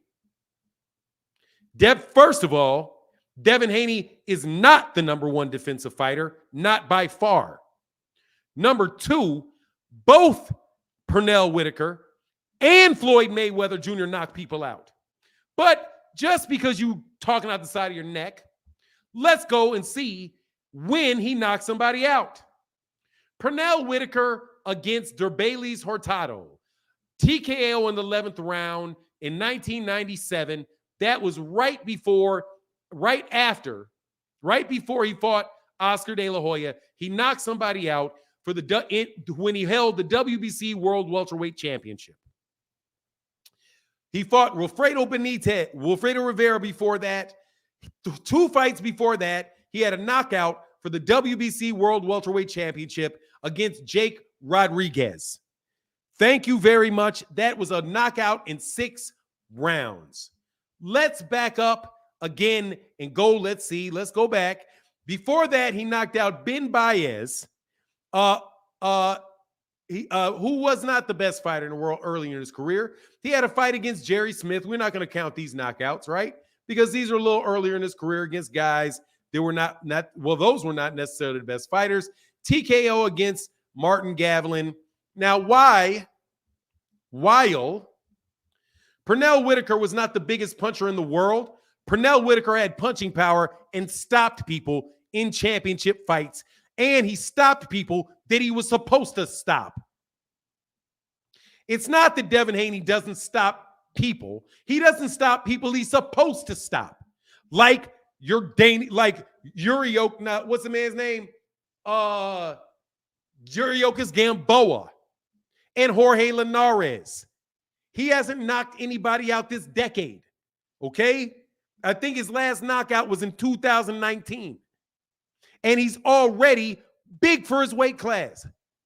However, to the second point, if Devin Haney was the best defender in boxing, then maybe I would say that.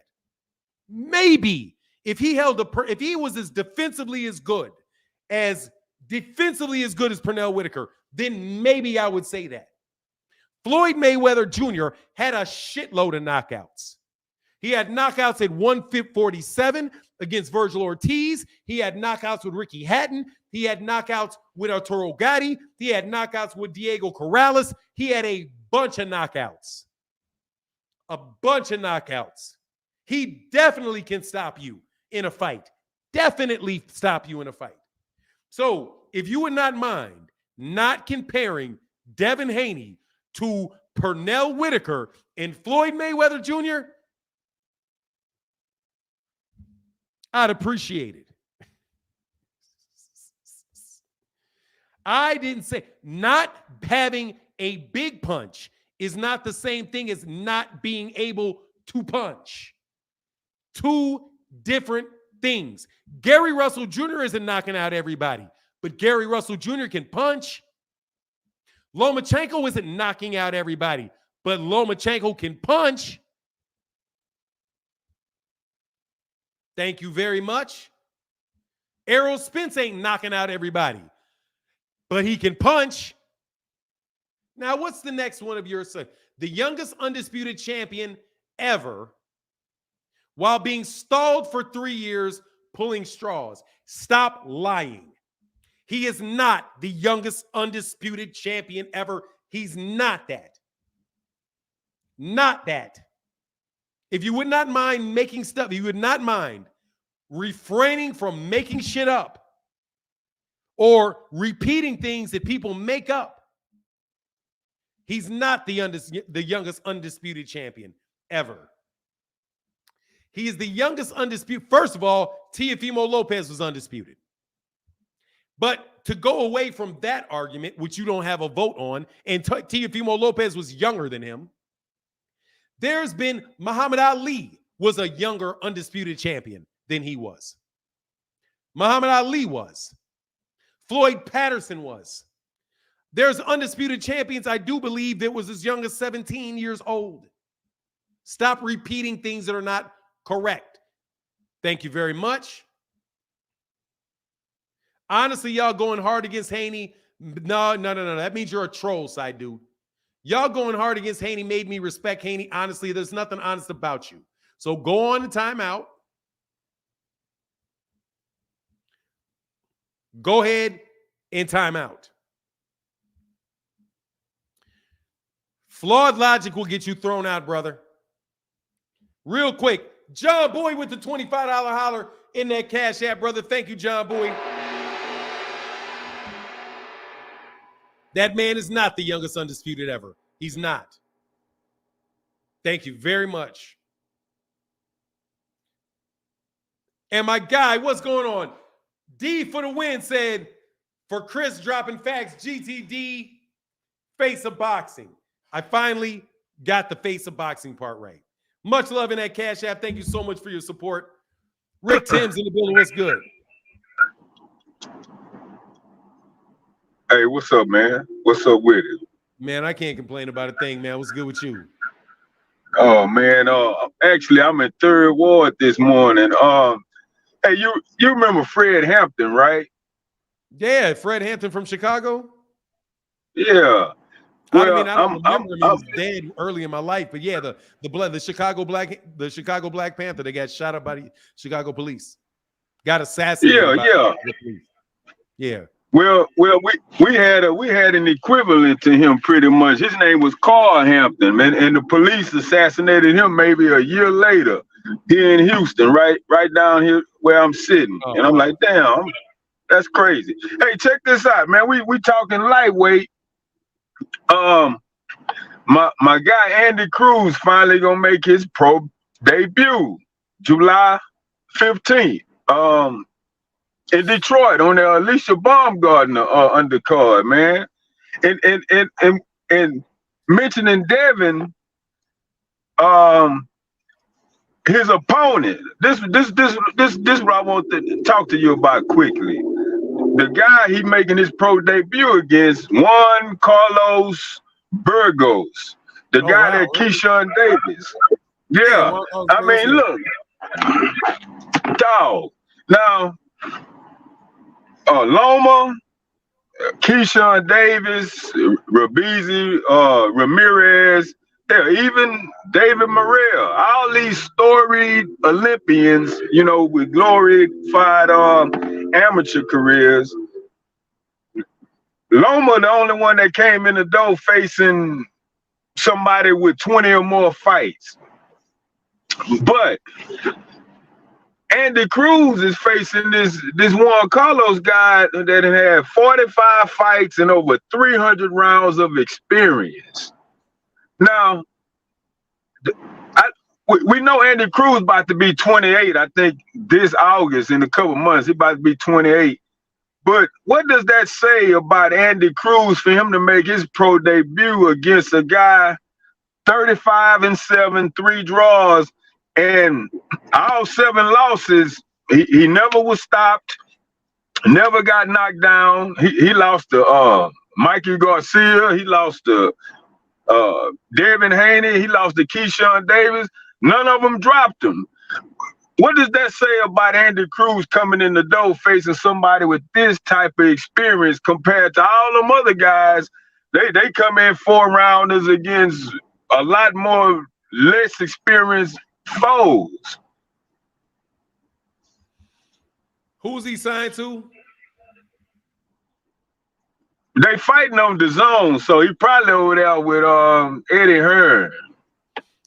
Me, Eddie Hearn. I'm not sure. Get that boy. Means Eddie Hearn gonna screw around and get that boy beat because Eddie be screwing up his matchmaking. Eddie don't know what he's doing with that matchmaking, is what I'm saying.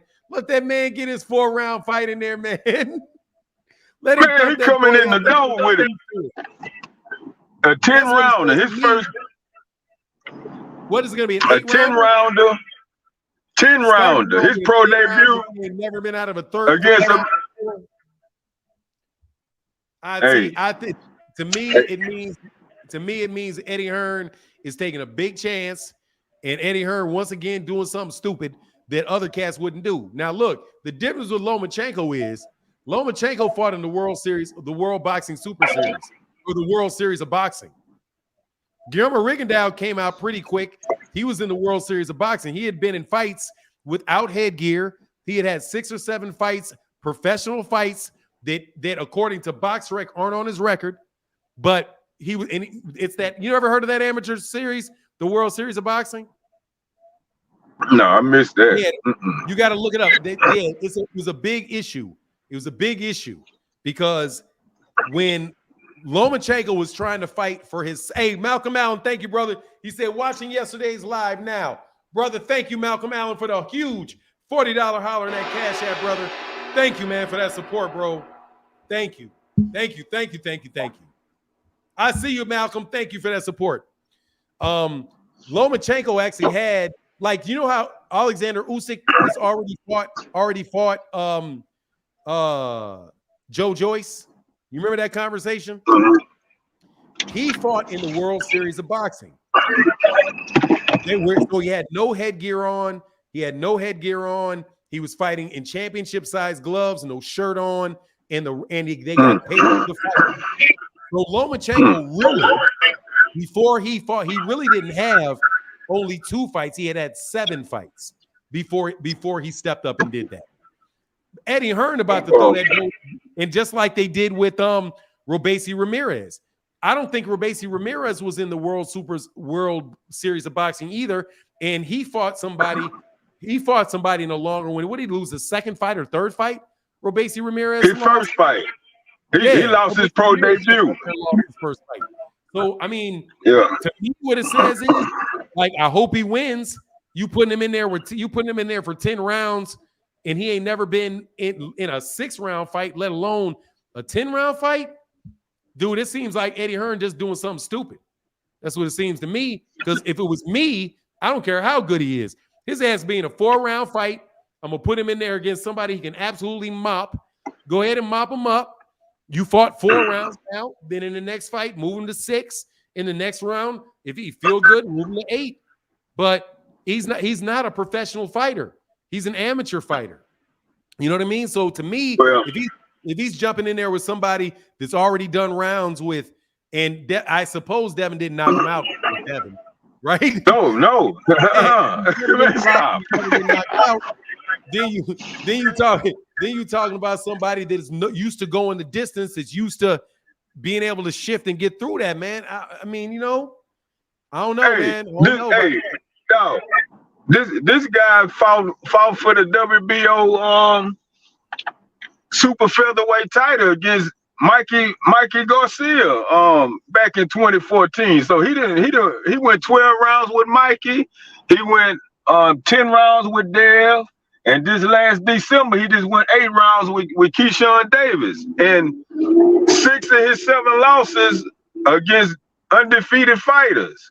I mean, 309 rounds of experience. That's a hell of a goddamn pro debut to be up against, man. That's shit.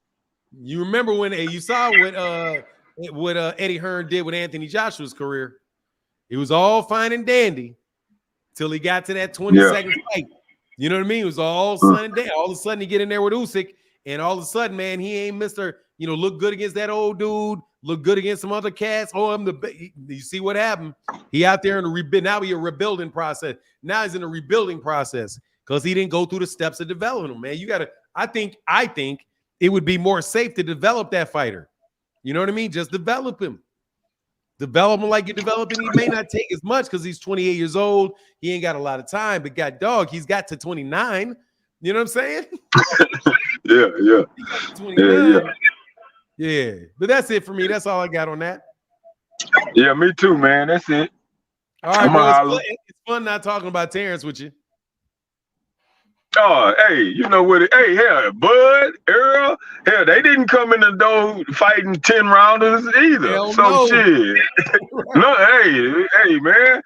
Hey, Eddie Hearn with that bull. He got Andy Cruz on the fast track. I mean, that's hell of an expectation. I'm sure he's gonna step up to the plate. But damn, that's a hell of a goddamn first fight, man. Dude, we gonna see. What did Eddie do? What did Eddie do to Regis Prograis just last weekend? First fight in there, he throws him in there with a track star. Long ass arm, track star. Long ass arms, track star. To make him sting up the gym and ruin the fight for the dude, man. Like, there had to be some tape that you saw somewhere on Zorrillo that could have gave you a hint that his ass is about to be a track star on that mug. But all right, bro. I get back with you, man. Peace. All right. Peace. Yeah, I ain't impressed with Eddie Hearn's matchmaking, dog. So that's my first take on that is I don't know what Eddie Hearn's doing. I don't trust Eddie. He better be in shape. That mess is going to take him to deep water and drown him. Exactly. Better not get tired, bro. Better not get tired with them 10 rounds, homie. You know what I mean? Better not get, Bud better not get tired. You better not get tired, Bud. Hey, he starts throwing them shots on you. That puncher gets hot. You better not get tired. You better not get tired. Yeah, man, that man, you a runner, you a track star. Hey, my guy, Soda Black in the building said, wanted to say fire intro, Bomb Squad, to this day. Thank you, brother. I appreciate that, man. Thank you, man. Thank you, brother. Appreciate you. Regis was frustrated, and so was I. Oh, yeah, man, I was terribly frustrated with that fight. God dog, what a terrible fight. You know what I mean? as in got dog with a terrible fight. I'm going for Fulton. I don't know whether he's going to beat Inoue or not because Inoue it's in Japan. You know what I mean? It's in Japan, so I don't know. It's in Japan. Whispering in, fam. What is that? Fulton all day. I mean, I want Fulton to win, but it's in Japan. That's why I'm saying I'm rooting for him. I want him to win, but that fight's in Japan. Monster Inoue is a dangerous fighter because he is a big puncher. He can crack. But you can't crack something you can't hit. You can't crack something, especially if dude's bigger and he can take, and he's hitting you with some stuff and hitting you with a lot of stuff. Eventually that power is going to get zapped, you know? But we'll see. It's in Japan. It's a lot. There's a lot for Steve Fulton to overcome in Japan. If this fight was taking place in Philly, if this fight was taking place in Vegas, give me Monster Inoue. I mean, give me Steve Fulton Jr. If it was happening.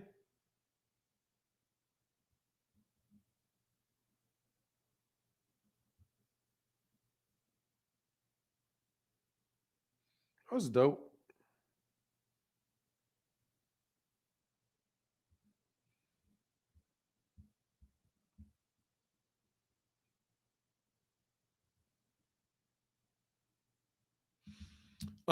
It's in Japan and Fulton don't knock dudes out. Yeah, that's what I'm saying. That's kind of the issue right there, man. That's for me, that's the issue right there.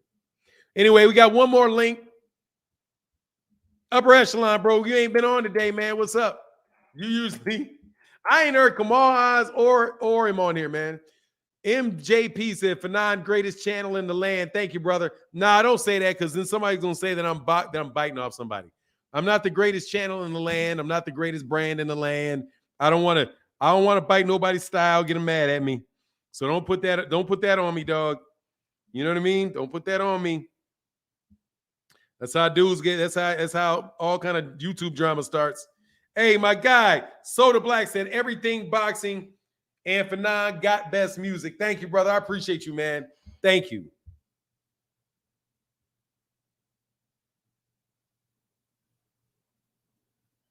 Thank you.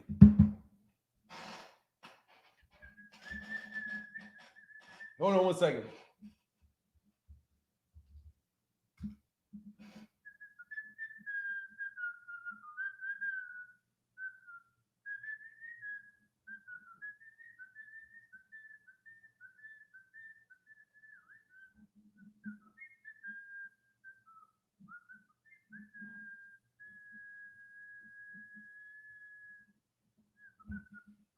Oh, I'm sorry. Hold on.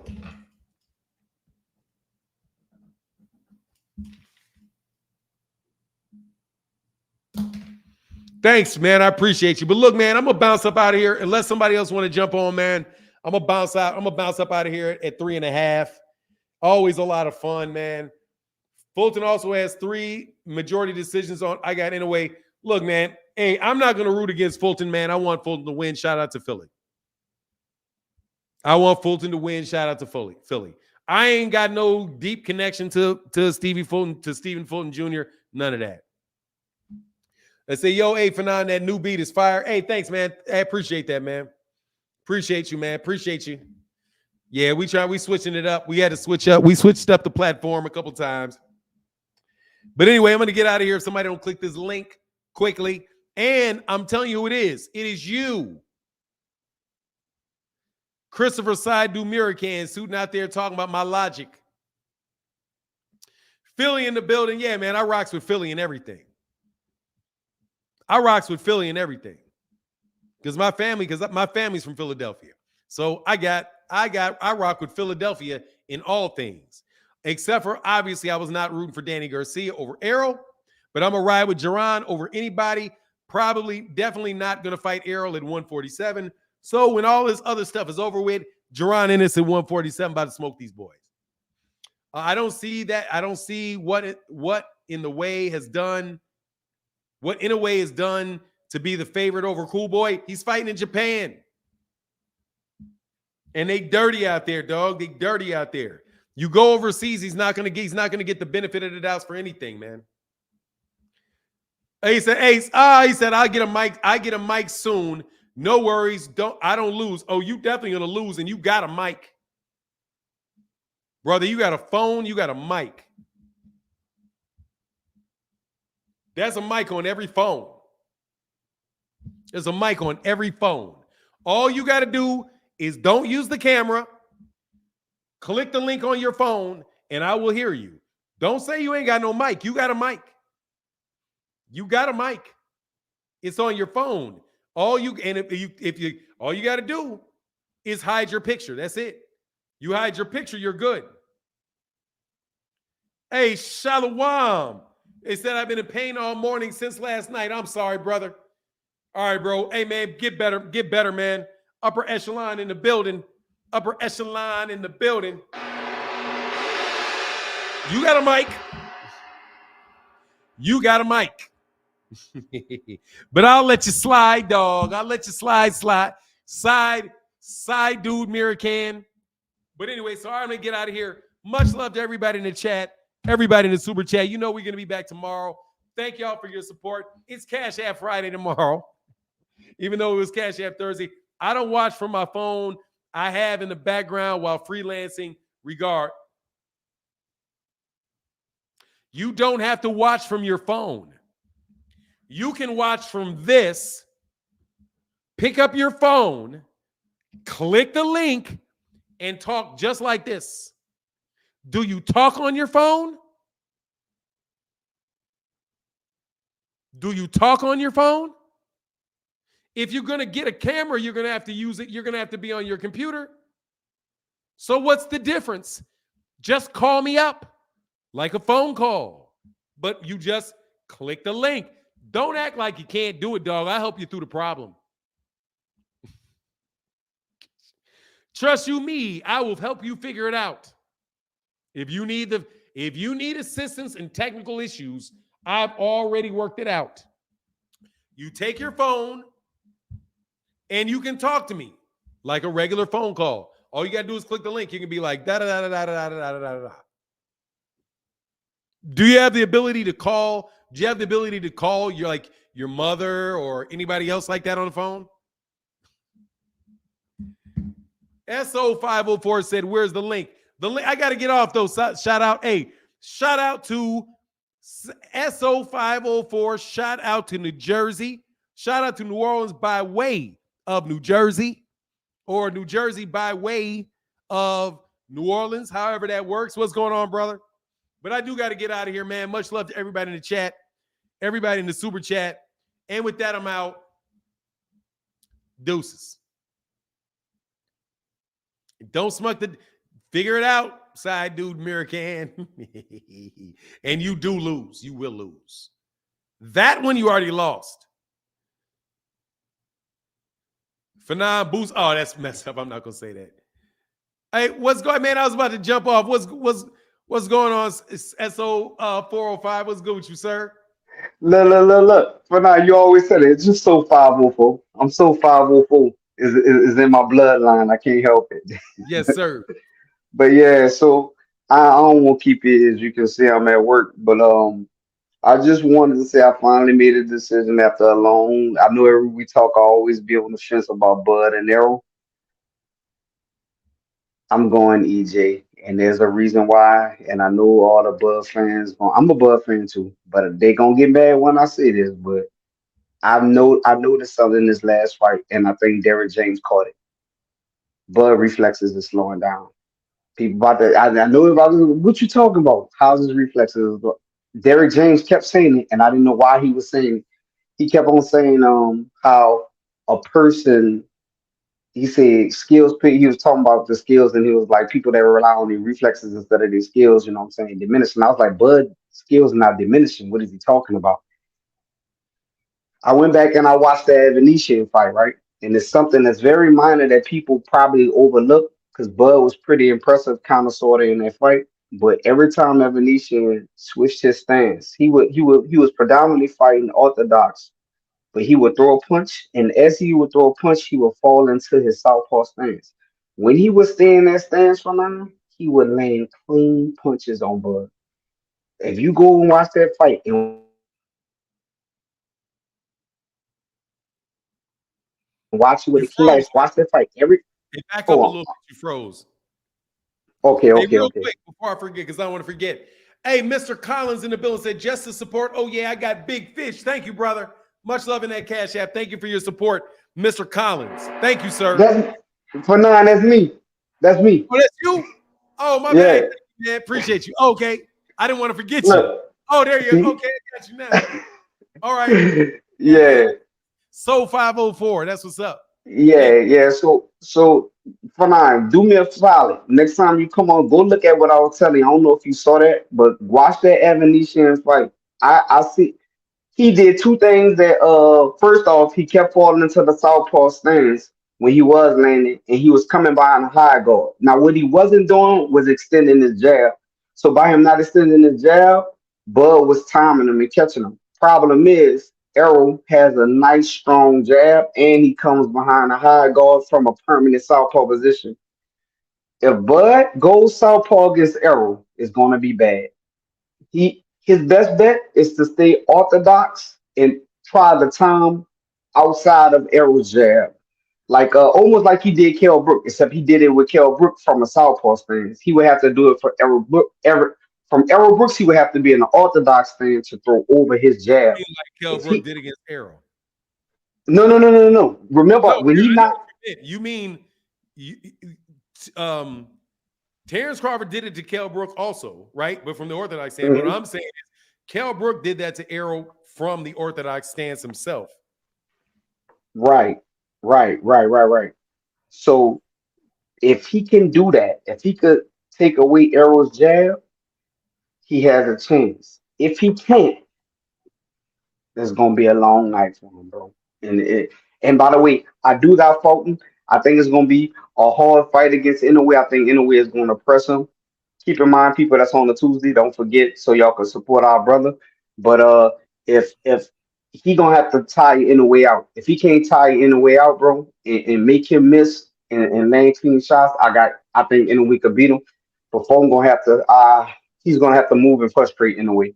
And I think he could win. That's all I got for him. I ain't All gonna right, stay long brother. this time. Hey, thanks, man. I'll All holler right, back peace. at you. Yep. Peace, bro. Yeah, man. All right, man. Hey, thank you to everybody that supported today. Thank y'all for everybody in the chat. I'm about to bounce up out of here, man. Nothing but love for all of y'all. Be back tomorrow. We really do have a great community here, man. So let's keep it going. Peace, blessings, and all of that good old stuff for you. I'm out. Deuces.